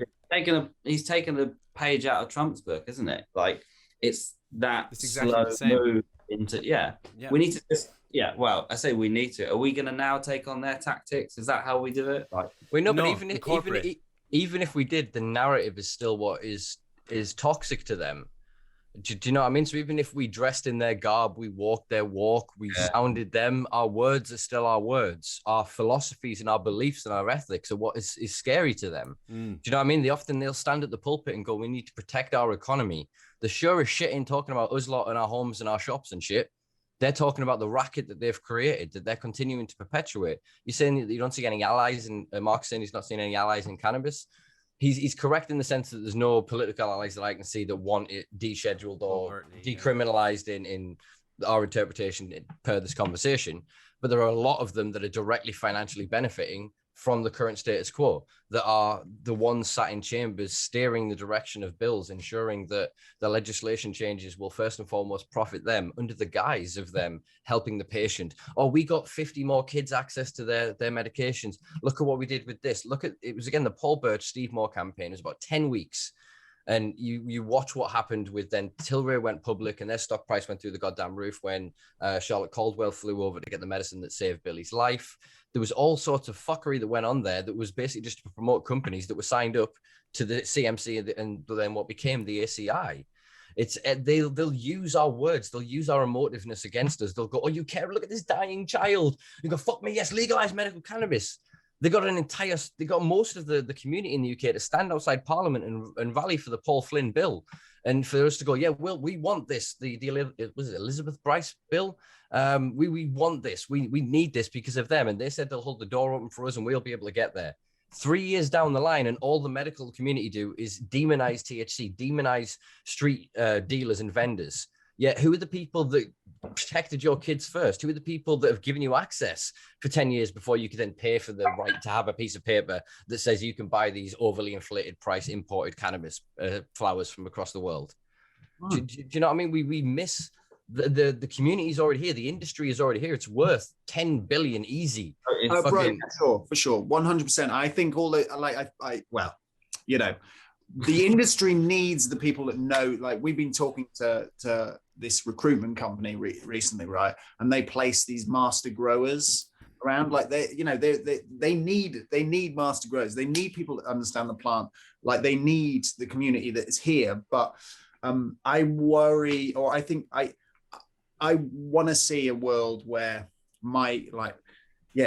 people who right now wouldn't use cannabis for their ailments see it as an option, have access to it, and that is idealistic, and it's a long way down the road, probably like 20 years, but it's intrinsically tied to legalizing, Mark, because I worked in a cannabis store here for almost a year, and the lion's share of customers, 60 plus, coming in, don't want to be taking their sleeping pills, they don't want to be taking all their pharmaceuticals. Now that it's legalized and they have these nice looking stores that look like Apple stores, they feel, and they do have a safe, non-judgmental environment to come and talk and ask all their questions. Like they don't know if CBD is cannabis, or they've heard it's not cannabis because it doesn't get you high. You know, starting with the real basics, they have that safe environment to come in. So I feel like those things are intrinsically linked. It's like, how do you show people that these places and this system can exist without actually doing it? Because if you do it, you're going to be criminalized. Yeah. Okay, I got a good idea for a film, guys. We're gonna have to like get onto that. It's the same. It's kind of like with the hemp industry in the UK. I think people don't understand the benefits of it because they don't see it firsthand. You know what the Bristol Hemp Company, now the British Hemp Company, are doing.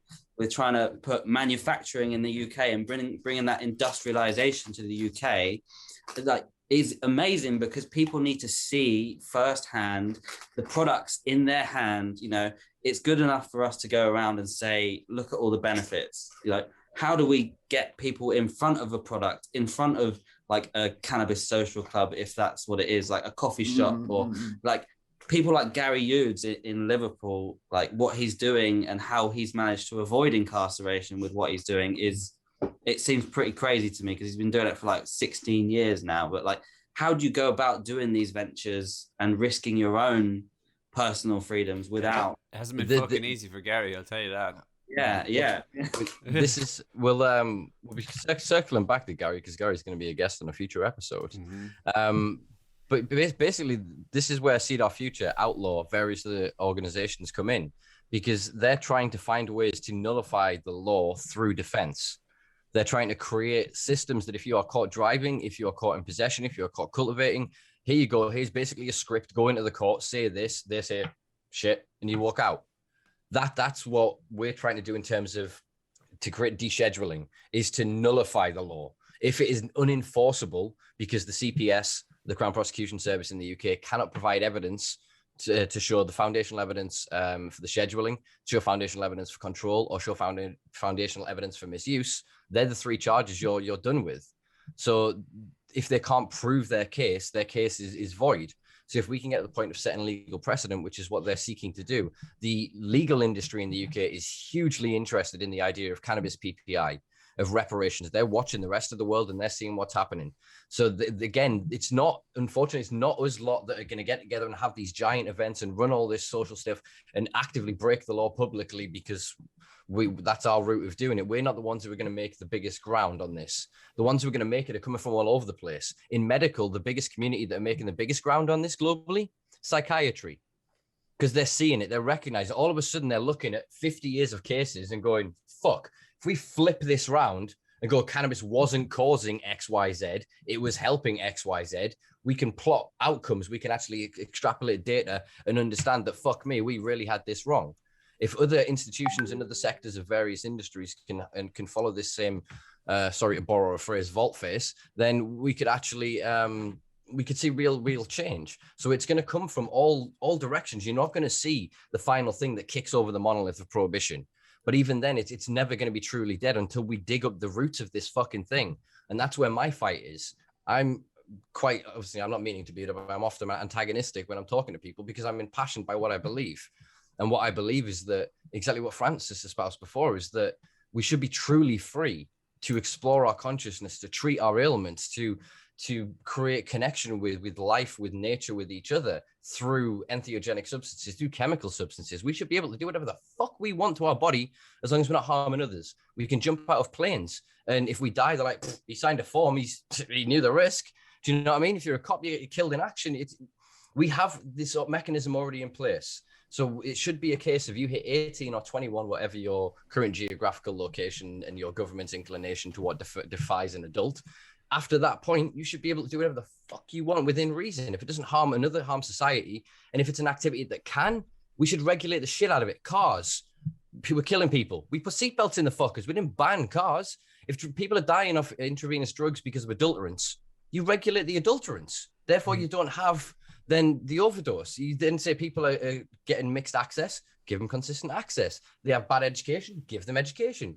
Rather than using criminalization as the one tool for this to try to dissuade access, we need to understand that the vast majority of people either are just exploring themselves with substances or are actually trying to treat or deal with an underlying trauma. We are drawn to these experiences because within them, within these few hours of being high, euphoric, of being disembodied in a certain way, we experience life in such an altered state that it renews our vigor for it. That when we return from the experience, that if we do correct integration, we can use that experience to truly better our lives. To deny us that is to deny us what it is to be human, for fuck's sake. I completely agree, like very eloquently put as always, but I guess when you put it like that, that's the dangerous thing that they will never go for, you know, when you're talking about. Yeah, because it's anti-capitalist. If everyone was truly conscious and aware, we wouldn't be able to create a system that fucks other people over. Yeah, we wouldn't be able to have mansions while half the world can't eat. You know, we wouldn't have swimming pools and fountains while half the world has no access to water. It's the reason they kept the off licenses open at the start of the pandemic, right? They're fine with us having, you know, one kind of a litre of vodka for 15 quid. It's a bank holiday this coming weekend. Wait till you see the fucking adverts on the telly, and wait till you see how fucking cheap the drink is.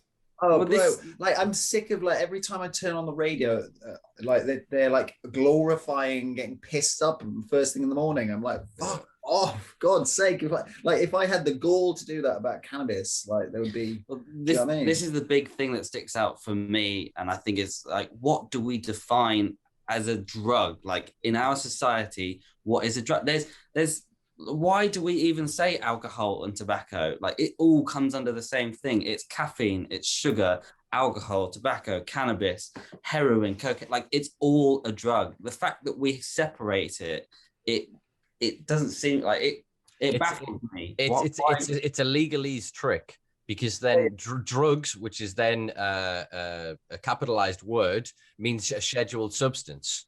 So in that conversation, you're saying alcohol and tobacco, not drugs, because they're not scheduled. Then drugs, capital D, is a scheduled substance. So again, it's the trickery, the manipulation of language that is then perpetuated through media for us to all then be talking about the same subject. But because certain words are pronouns or compound nouns, compound words that then mean other definitions, we can't get anywhere. We're both looking at a square that's red, saying it's red, but it's...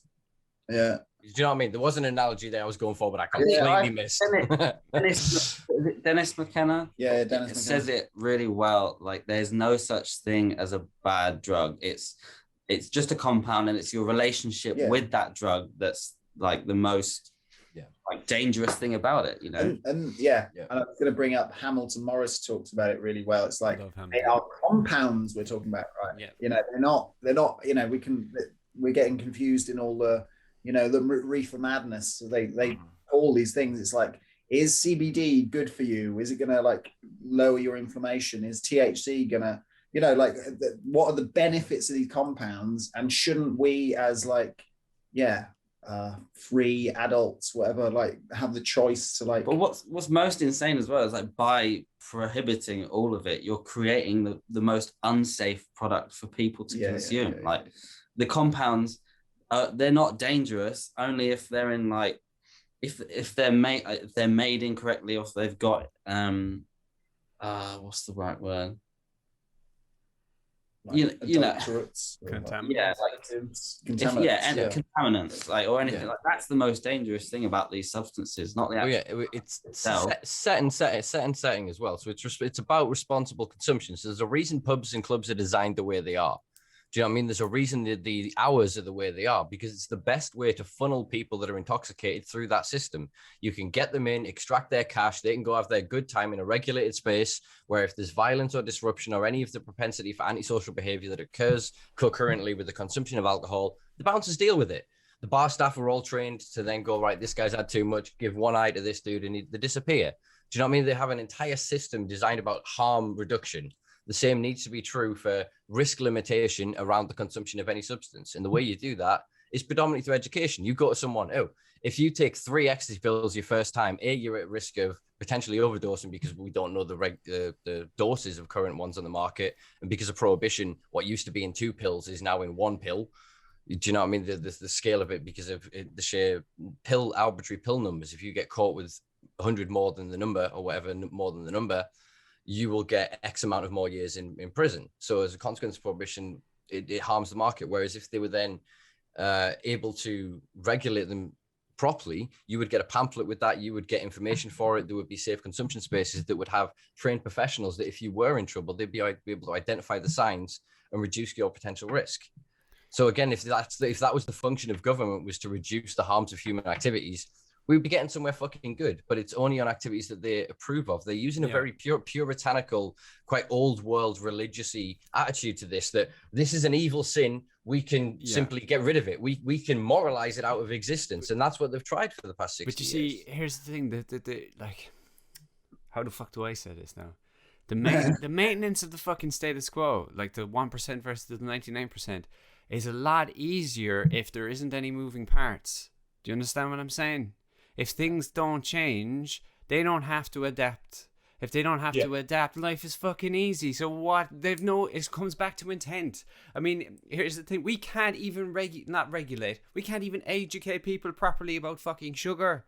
You walk into the fucking corner shop, 90 fucking % of the things in there, if you consume to like exuberant excess or whatever, will fucking kill you. They will kill you. Do you know what I mean? And there's hundreds of varieties of them. Chocolate bars all over the place. There's thousands. Do you know what I mean? And it's super profitable business, not only from a consumer product point of view, but from the healthcare. Increasingly privatized. It's creating a lot of good customers there. No, it's all a finely tuned, interwoven system that, you know, we came along and took out cannabis and we're like, oh, hey, this doesn't seem right. And domino effect. Like suddenly you just uncover this web of stuff that's quite disturbing, honestly. And I think that's why, you know, we get into all of the debates and you know, there's all this trickiness, because like Simpa said before, anything we can say can be misconstrued or repurposed and reutilized from people that are actually in a position to exert influence on policy. And so it just becomes a nightmare, right? Like, how do we move forward? It becomes very difficult. James O'Brien talks about it in terms of like regulations of food and stuff. Like, people argue that there's this freedom of choice for people to go and consume what you want, but there is no freedom of choice for you. Like, on every side of every bus, on every corner of every street, there's a Starbucks, there's a KFC, there's a McDonald's. And to think that you even have the freedom to go and choose between things that you want to support, it doesn't seem like it exists. Like, because you're allowed to advertise endlessly, like, about foods that are, you know, if you consume too much will kill you, but there's nothing like. Like, it's broccoli doesn't have a PR company or an advertising budget like, you know, a fucking like Domino's or some shit. The thing, yeah, it's true. I wish it did, though. I would love to see the money poured into a broccoli campaign. But it raises an interesting point. Tesco famously, I say famously, infamously maybe, reduced its product range by something like 20% a few years ago, because they did a study that found that people suffer from paralysis if you give them too much choice. You go in for ketchup and there's 7 ketchups there, you're like, fuck me. Sure. So you either have a pre-existing relationship with the brand and you go, that's my ketchup. Do you know what I mean? And that's the one you go for. Or you're new to ketchup and you go, I don't know. So you're stuck with the idea of, well, it's expensive, so you'll go for the cheap one just to try it, and then you might not like it because you've just gone into the cheap brand. The same thing translates over into the current cannabis market. So it's the illusion of choice. So by then reducing the amount and simplifying the language of THC bad, CBD good, indica and sativa, God knows why we're still talking about that. But those simplistic terms allow for it to be easy for the end consumer who doesn't want to get educated. So some obviously will and do, but the vast majority of people are still just like, give me that. Especially UK consumers. Most people, the vast majority of people that are not involved in any form of reform or social movement in the UK around cannabis, just buy weed. When the dealer says it's XYZ, they're like, why are you making up these weird names? They don't get it, and they don't want to get it. They were happy in a locked in sort of paradigm, and they're going to be equally as hard to reach as the prohibitionists.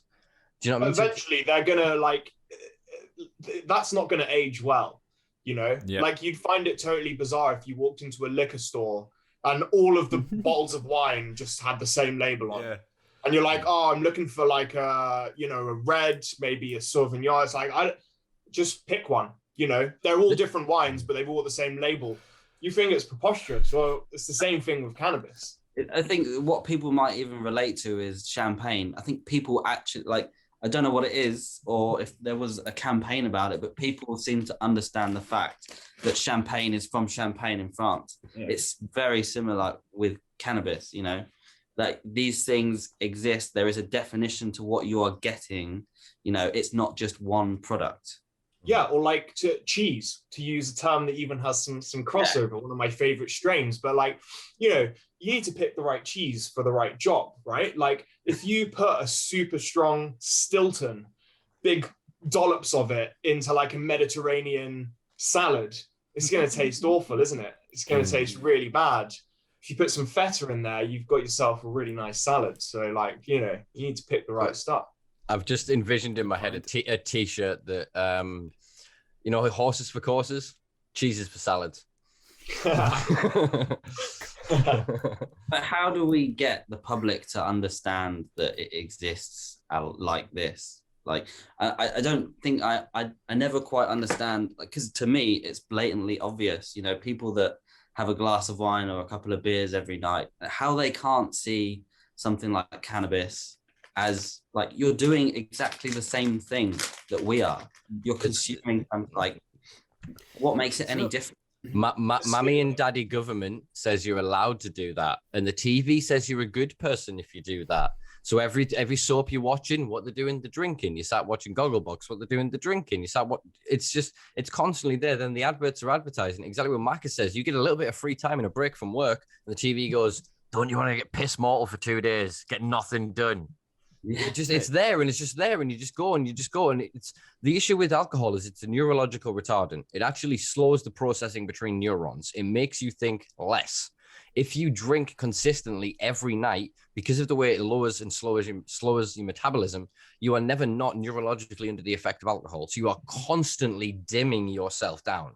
It's not then, it doesn't destroy brain cells. Like I said, it slows down the communication of the neurons. It's not chronic. It can be obviously be dealt with through sobriety and through getting a healthier sort of relationship with alcohol. But just that, plus then the tendency for the social activity and the interaction you have with the world, if you consume a lot of alcohol, means that your world is quite small. You have your 5 or 6 drinking mates, you go to your local and you know all the bar staff, and you only ever talking about the same subjects where people are only talking about it because they agree with it, and it becomes that larger echo chamber of defiance. So if you bring up cannabis in that echo chamber, no one around you, it's all weed, it's all that skunk stuff, you know, and you never question or challenge it.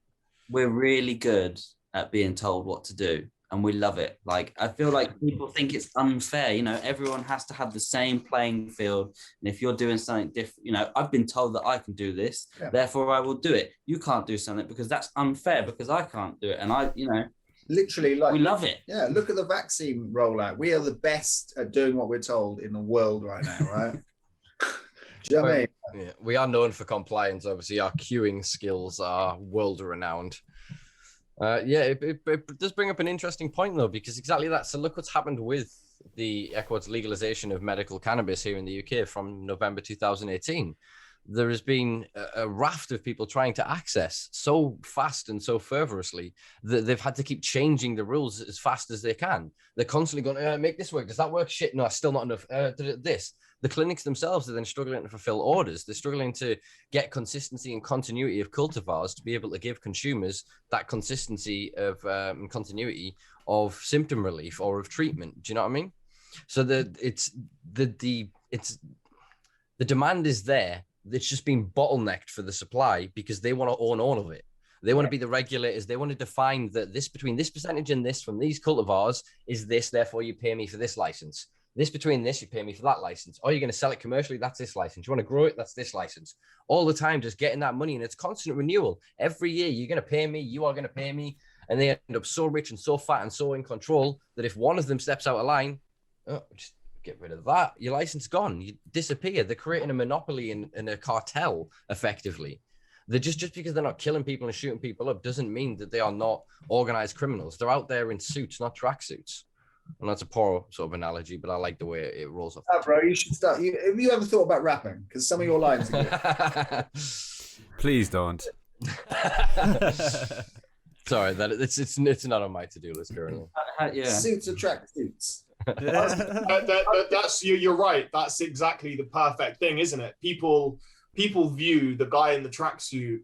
They deem that as more of a threat to their personal safety and to society than they do to the guy in the suit that is fucking us all over. Classism, pure and pure. It's pure and simple. Sorry, it really fucking is. It's funny though. I mean, it's how representative. Is there anybody comfortable in a suit ever? They always right up and like catch your fucking crotch and shit. Like, do you know what I mean? It's like, I used to be. Tracksuits are fucking comfortable. Doing this, I was working at IBM and I was wearing a suit every day. And I tell you what, like I lived in Canning Town in East London. Oh, I know it well. And I used to if I used to go into the local grocery store there dressed in my suit, you know, I would get treated with the utmost of respect and politeness. And like, you know, I probably could have blagged a free like basket of groceries by saying like, oh, I've lost my wallet, just my card. You mind if I go grab it? Yep. Probably could have got away with that. The times that I went in, you know, a day later in my tracksuit, just grabbing something, you know, the security guy, you know, you're just like in an aisle browsing, you see his head like poke and look down. And I'm like, fuck, I was just in here yesterday. You treat me like a king. So it's a very real thing, but it can be like, you know, it can be quite addictive. I think that's why people like wearing the suit, you know, they play into that. They enjoy getting treated in that kind of way. So I don't know how people don't know that it exists out there, because it's portrayed in culture and the media and film and TV like all of the time. But for some weird reason, we can't accept the fact that it's actually going on. Like all this stuff is like made up stories that are happening in films, and you think, oh, like I've just been watching Suits recently, and I'm like, these people get away with fucking murder. Like, you know, you can settle something before you have to go to the court or whatever it is, and like, this stuff goes on. Bro, that's not a documentary, right? Yeah, I wish. Yeah. But you know, it's. But no, you It's are like you are hyper-normalization. Yeah, like it's flouted in front of us in our face. Like it's everyone does their best to avoid tax, right? But no, the government aren't doing it. People at these firms aren't doing it. You know, it exists. It's out there. It's happening. But yeah, it's the duplicitous nature of reality is that we are bombarded with information that's of all spectrums, so that it's very hard to discern what is the defined, grounded truth within anything. Yeah, it's abstract. And yeah, so what you were saying before, look, there's the sheer number of songs on the radio that are just like, even people like Justin Bieber and shit now that were singing baby songs, whatever, and I was talking about smoking weed, and they just cut the word weed. So it's there and it's insinuated, but it's still censored. If you go onto Facebook and if you don't follow a group and you go to look for a cannabis group, they're shadow banned. You can't find them. You have to go through Google or another platform. Same with Instagram, whole volumes of hashtags that are just missing, accounts that are constantly deleted. There is an excessive censorship that comes from the social media for this, yet there's then still companies will be able to get sponsored ads for their CBD products as long as they don't say any of the trigger words. They almost look through a list of going, well, as long as you don't say hemp or cannabis or CBD or this or don't make this, they can put an image with a cannabis leaf in a bottle and get it through the parameters, where then people want to advertise anything that's even borderline, they're cut off from it. Isn't this weird? Like, I don't know if this is just a stone thought and it doesn't make any sense whatsoever, but I'm going to just like air my thoughts aloud. But isn't it weird that a company that can tell us and show us what we see and look at is like regulating stuff that's like more regulated than they are? Like, you know, cannabis is more regulated than social media things. But like the social media has the ability to almost play God in like what we see and we don't see. So, you know, like they're playing by the rules and not showing us cannabis, but it's weird. Like it's their choice. Mm-hmm. Like they have the power to, and yet it's something that's less regulated than cannabis itself. It almost just doesn't make any fucking sense. You said that, but I mean, I've been watching a small bit of 24 recently, and the political subterfuge that goes on in there is obvious. Like it's calculable almost. You know, that kind of way. Every season they always have the same fucking formula. But like, I can't remember what I was gonna fucking say now. Shit, I've lost my train of thought. What was I talking about? And it derailed. 24. Yeah, but that was what fucking derailed me. I don't know. The intention was there. We're all agreeable. Can I take the opportunity to then ask a question that I want to talk to you guys about specifically? Was the evolution of the stoner stereotype in film and TV. So if you go back to sort of the heyday of Cheech and Chong, you go to then obviously the Reefer Madness depiction of people smoking a little joint, very like over dramatically talking on this thing, and then having this physiological effect, and then it shows all these trippy camera effects, and it infers this really psychedelic and over dramatized interaction to juxtaposed to, I suppose, something like Cabin in the Woods, which basically the stoner guy who is still quite cliched in their representation of him talking slow, being a bit forgetful, but is still ultimately the hero of the narrative. Yeah. Well, they're allowed to get away with it because there's no education like about the effects of cannabis. Like, I don't know about you, but like when I learned about it at school, like they were just like, it's bad, don't do it, it's bad. Like that's it. They have the ability to portray it. Like every time I see it in, we're going to bring up, like every time I see it in film, like it's over dramatic, it's overdone. Like it's almost as like, it's like the headlines in the media, it draws people in. Like that's almost like as entertaining to watch. Like you want to see people have those reactions to it and think, you know, fuck, that is bad, isn't it? Like these guys are crazy. Why would they ever want to smoke weed? Mm. I feel like going back to your question, like obviously it's definitely changed. I feel like even just like I think there's a new show. Well, there's a bunch of new shows on Netflix, but there's like what's that one? Grace and what's that called? No, there's a show about two older women and one Grace and Frankie. Yeah. Like I can't imagine that show a few years ago. And that there was that ITV show where all this like all the soap stars went around America. Gone to pot. Gone to pot. Yeah, like you know, like I can't like I feel like that is a really like yeah, I feel like it's quite a seminal moment like for normal like UK terrestrial TV viewers to be like educated about cannabis. I thought they did a really good job. You know, they showed people's like journey. Like I think it's John Fashion who started really anti-pot and you know like went on this journey of like understanding what it's all about. You know, like I definitely feel like it's more sympathetic now or more nuanced. But like I worked in TV for like 10 years, so like I guess what I saw is like the people making the decisions are very reactive to what they hear in the news or media or like increasingly social media. Like the thing I really worry about is you see that and we talked about it earlier, that decrease in attention span, like where like a 2.5 hour film used to be like, you know, standard, like it's you know, it's not unusual to see feature films at just an hour and a half nowadays. I think people's attention spans have decreased. Like I think that's the thing I really worry about with stuff like TikTok is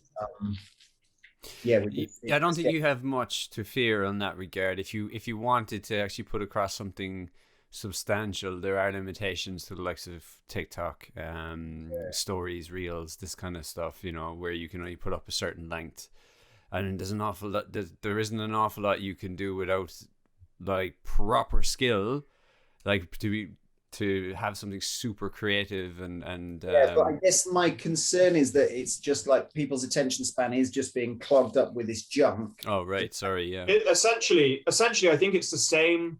Ironically, I think it's a similar mechanism to how people develop a dependence to cannabis, is that when you consume cannabis, it's releasing dopamine hits to your brain and to your reward center. And like the more often you do that, it just starts to like fry those receptors and make them less sensitive and needing like bigger dopamine hits. And, you know, the thing with social media now, like Mark said, is it's all just like 10-second little like instant hits, and like Simpa said before, you know, it's just the headline of the story, and rarely are people like delving in deeper to that. And you know, over a period of like how long has social media been ubiquitous for? Like, you know, more than 10 years now, more than a decade.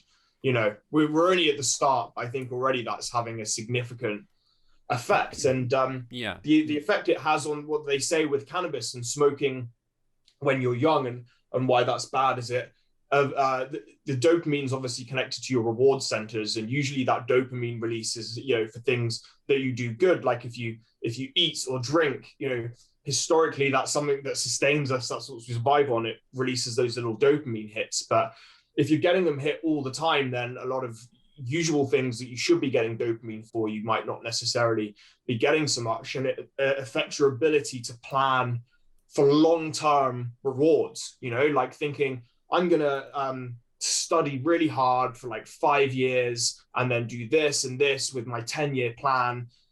People are not thinking about that. People are wanting the short-term wins. And I think that's, you know, the social media is really contributing to that. And that's why, you know, they're doing surveys of what kids want to be when they're older. Like 70% of them want to be YouTube personalities because, you know, that's what they see is like that quick get rich and get fame kind of ability. But it's also, they see our admiration for it. They see the clicks of it. So they watch a world news video, a dam exploding, 1,000 people dead.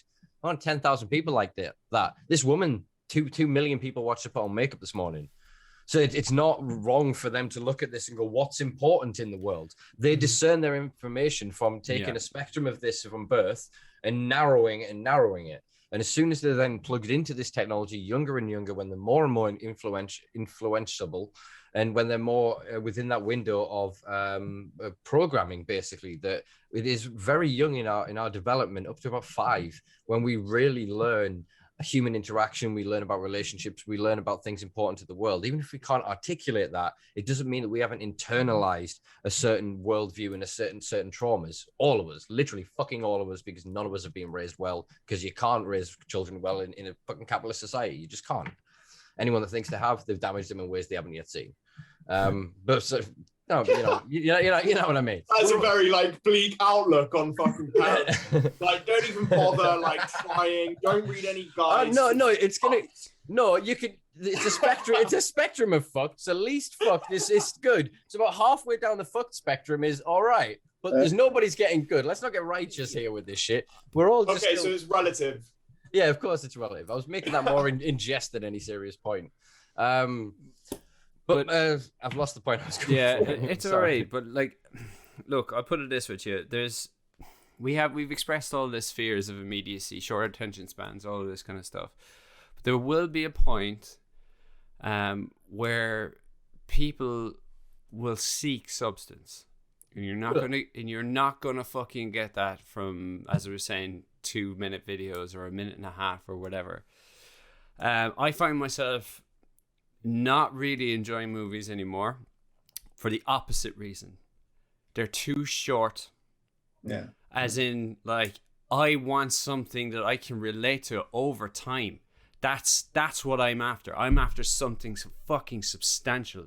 So what we can do then is we can look to create our media in that regard. Do you know, that kind of way? In an episodic fashion or a series-based fashion, to satisfy those that want to get in and get out, in the short term, or maybe aren't fully searching for something like super, super substantial. But anyway, we can provide that. Do you know, that kind of way? You can provide a positive outlook from a faux capitalist standpoint. Somebody that is doing really well in life, and not necessarily well in terms of wealth, and just so happens to have incorporated fucking cannabis. Somebody that uses cannabis like to really benefit others and communities. I've actually seen some of the entries. Was it at the Durham Film Festival? We saw 2 of the finals. Was it 2 or 3 of the finals that we saw? I can't remember. And there is an awful lot of that in there. So, do you know, that kind of way, that is being identified already. It just needs to be immediate, but not so immediate that it degrades its substantialness. Does that make sense? Substantialness is not a word. Who gives a fuck? You get the sentiment that I'm trying to do. Get across. Yeah. I guess that's what, to answer the question that has come up quite a few times. What can we do? Is really more of that, of it. Yeah, you see normalization, I suppose, through media, as you were saying. I all the time when I'm sort of sat with me missus and we're watching and somebody smokes a joint and nothing happens.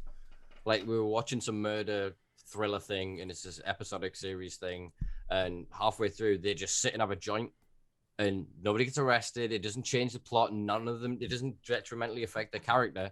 It was just like they shared the thing. So that normalization depiction helps massively, as much as any real emotive, heart-stringing 2-hour epic about the millions of people who are harmed every day by prohibition. So it's cheeses for salad, isn't it? We've got to create that spectrum of media. Burn it.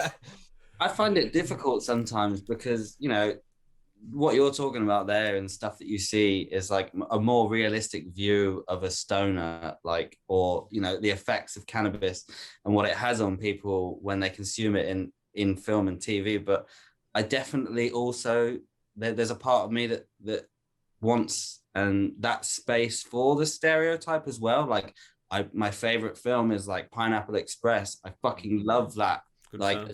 As long as it's controlled and sort of written from us, and it's the same as black artists using the N-word within their music. It's then done from their point down. It's not something done derogatorily against them. Do you know what I mean? As long as we have ownership, I agree. we should still, because there's a lot of fun to be had with that. There's Yeah, also a lot of juxtaposition. Our culture and our community, you know, like it's important for us. Like, I find what films like that do really well is like play on the experiences that we all have as cannabis users. Like we can all kind of understand their situation because we've been in it and we understand what it feels like to be high. Like a lot of the misrepresentation of like cannabis in films, like we'd all probably watch and be like, what the fuck? I've never ever like, I mean, I've had the giggles before, but I've never like had a joint and toked it. And 5 minutes later, I'm like in hysterics and I'm like waving around the room. Not without stimuli, not without good stimuli. Yeah, too much. And yeah, I think that's, they can get away with that because no one's educated, or, you know, everyone has a view that it's going to, you know, reefer madness. You're going to take it and you're going to want to go and kill people, or you're going to hallucinate. That's the big one. I don't know about you guys, but I've never really had a hallucination on cannabis. Like, I know you can, like it's possible, It but is possible, yeah. Like, I don't think that, like, it's a mainstream view that people think that if you smoke, you'll see like Puff the Magic Dragon float from the sky. So I mean, that could be, I suppose, one of two things, and it's something that I've often gone back and forth in my head. Is it to use the visual extreme to alter the visual, what the viewer sees, as a way to like kind of like a modern soliloquy? Do you know, like in Shakespearean plays, the character would stop and they would verbalize their thoughts out loud so the audience could go, I know what there's thinking here, so the next makes sense. Is that not then a visual form of that, of going, they've smoked this and the colors have changed or whatever, but you can't really show the nuance of when you smoke a joint and things get slightly bright, or for me anyway, they get slightly brighter, you get a bit more depth, a bit more, you can't show that nuance to the audience. So I think, I mean, a good producer could. I'm imagining like a really cool little scene there where, you know, colors are faded, like black and white, just like silence, and then just like that reverby hit, like sound of someone, and that sound that the joint makes as it's burning, and then a release, and then out of the smoke, color starts to like bleed into the frame. There's a softening of everything. But you can't do that. Our brief says this needs to be bad. You have to show the guy jumping off a roof. Right. Well, that's where I guess things are changing now as well. You know, like the other thing that's been happening is, you know, anyone can buy like a mirrorless camera and make really high quality content with like a little bit of practice and a little bit of software. So another, we go back to technology. Well, it's kind of like starting to open the playing field, because now we can put our own content out there. So we can try to capture those like magical moments around cannabis in our own ways. So almost like levels the playing field a little bit. Yeah, for sure. Like I've thought that for ages. You know, like they talk about when the electric guitar was first invented, it kind of like democratized music. You know, like anyone could make music, anyone could like get involved. I feel like we're living in that moment right now with film or video or content, whatever you want to describe it. All our phones can shoot like fucking 4K or some shit. Like, and especially now during the pandemic, you're seeing people, small indie producers making films because everything else is shut down. They can make these small things and get them to audiences which, you know, who are captive right now, you know, like want to consume stuff. It's such an interesting time to be a filmmaker, whilst, you know, if you can travel. Well, it's interesting. It's juxtaposed almost to what we said before about the worry of attention span. Podcasts have never been more popular. The vast majority of podcasts are long-winded conversations. You know what I mean? One of the most popular films the other year was that Robert De Niro film, the Scorsese flick. It was like 3.5 hours. Do you know what I mean? So I think there are. I turned that off. There are a lot of people that kind of are looking for this. I mean, look at things like people looking for that small burst comfort and if it's not within the narrative, it's within the continuity of the characters. This is why The Simpsons is still dragging on. This is why something like It's Always Sunny in Philadelphia is so popular, because it's not moralizing. It's not trying too much to sell you anything or get you anything. It's just 20 minutes of what the fuck, bit of a laugh. Do you know what I mean? You relate to the juxtaposition of the characters to reality, but it's not preachy. And that's what kind of people want. They want that disconnect. So a lot of people don't like modern Simpsons because they're starting to move into modern politics. You know what I mean? They've updated characters, voices, etc. They're updating the technology, and people don't want that. They want to get locked in this nostalgia and this escapism. But then on another side of it, a lot of people want to crack that open and want to get this fresh new content. So I think that the wonderful thing of technology when it's unrestricted is we get that broad spectrum. So as soon as they stop globally restricting cannabis on social media and on platforms, and this content is given the same opportunity to flourish and not limited, not shadow banned, not deleted and blocked, that's, I think, could be the ultimate change. So I think it's ultimately, although media is currently responsible for the suppression and repression of cannabis information and education, ultimately that would be its liberation. Do you know what I mean? I think. Yeah, I think Netflix as well has like touching on the way that we are like digesting all this information and what Maka was saying earlier about like you won't find yourself watching like an hour-long film, but you want that longer form content and stuff. Like Netflix to me has like brought about that binge culture. You know, we see it in drinking, but like I won't want to watch a short film like and get invested in like an hour to an hour and a half, but I will happily binge a series from episode 1 to finale, you know. Yeah, I think it's the control element as well, though, of binging a series is I can just stop. Do you know what I mean? I'll watch the end of this episode and then, so it's you're taking back that control. So it's modern media now is digested at our pace. TV schedules are irrelevant. Long gone are the times of having to go and buy a paper or a Radio Times or whatever and go, right, next week at 7:00, and you'd kind of plan for that thing. It doesn't need to happen. We've gone from being able to record it and hold it all the way through to now being able to access it anywhere. I would love to continue and keep going with this conversation. We've already gone quite a bit of time, gentlemen. I have one small last question, if we could quickly get answers on this, please. And that is, what does the future hold for the London Cannabis Film Festival? Wow. Interesting. I don't know who's best suited to go first. Well, we're all like in different, we've all got our own individual plans, I think. We've got a collective idea and we have some plans for what's going on. Yeah, but, I guess like without giving too much away or like with, because it's nothing set in stone, like with everything, being well in the world and all the pandemic, blah, blah, blah, going away, we're hoping to have like some kind of physical event and a stream later on in the year. But I guess the thing that really like hit home for me after the film festival last year was like the stories that are here that need to be told. So we're trying to make some more I think what we realized after doing the film festival for the first year was the amount of content that we were receiving from other countries. Like there was a representation from the UK, but not as much as we want to see. So I think the next step for us and what we've planned and what we will be doing this year mostly is like we're launching Hot House Films, which is our like production wing of the LCFF, where we want to go out, document and like collect and share all of these stories about what's going on in the UK at the moment.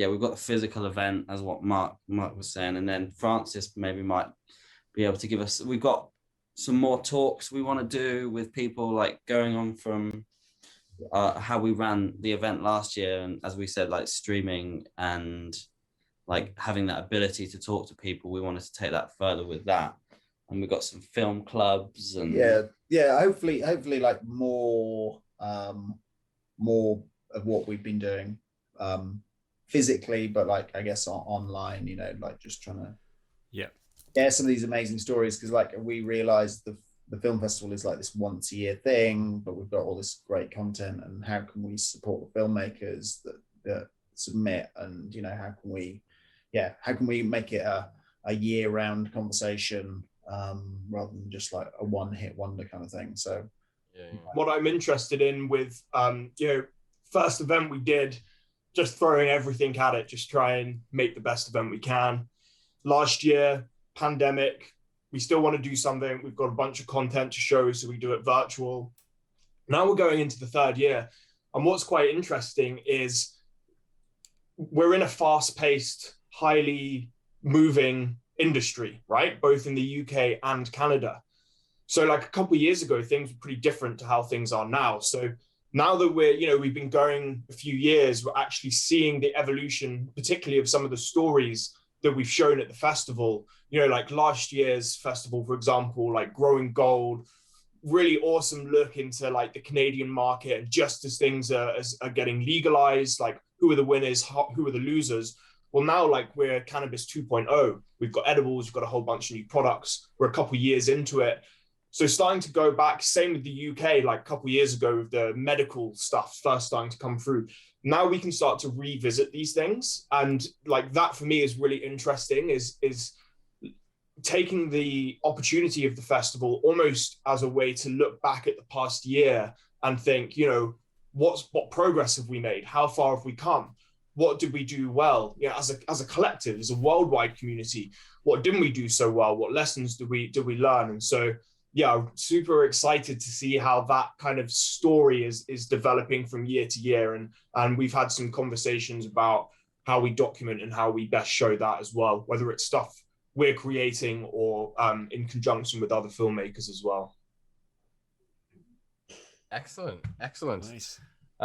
Well, on that note, I think we shall say thank you, and thank you to any and all of our listeners and viewers that have kept up with this. It's been quite a long-winded podcast, but unfortunately, I still didn't get to half the questions I've got. So therefore, we're going to have you guys back on in the near future. Common occurrance on this thing. Can I just interject and say that you've definitely got the best backdrop? That fucking wall is amazing. Absolutely love that. Backdrop, it's not really there.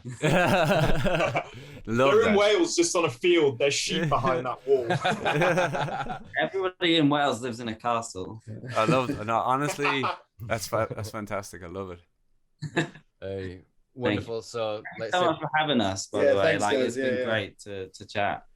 anytime, it's a pleasure. This is a project that's coming from my heart, and luckily Mac has managed to motivate me to start it, to keep it going, and together we're cobbling together something quite enjoyable. And I think we're developing a good audience base, and through people like yourself generously giving their time, we can really build content that I think people will find really interesting, especially at a time when there's not these meetings, there's not these organized events, and the opportunity for people to talk face to face. Yeah, For sure. give it, and think about the long term, 10 years, Spotify deal. That's where we're going, baby. Yeah, we'll see. We're only 24 episodes in, but I'm quite happy to get to 2400. I really am. I'm loving this. Yeah, I'm happy to get to 25. We'll see what next week brings. Right, folks, these lovely gentlemen have been the London Cannabis Film Festival. You will be able to find below in the links to their website and to their socials to check out their previous work via their social media platforms, and follow for more information about the projects that they've just told you they'll be working on. If you've enjoyed or loved this video, even though I'm keep glitching out because my camera's shit, please do check out patreon.com/the Simpa Life, where you can help chuck in a few bucks to get me a better quality camera. You can follow us everywhere on social media at Simpa Life. We're going to be live, or rather, I'm going to be live from next week, doing a weekly live on Twitch, YouTube, and Facebook on Thursdays, where we will have drop-in guests and various jokes and a bit of fun every Thursday. I've been Simpa, he's been Macca, these wonderful folks have been the LCFF. We'll catch you later. Peace. Boys, Thank you. Bye.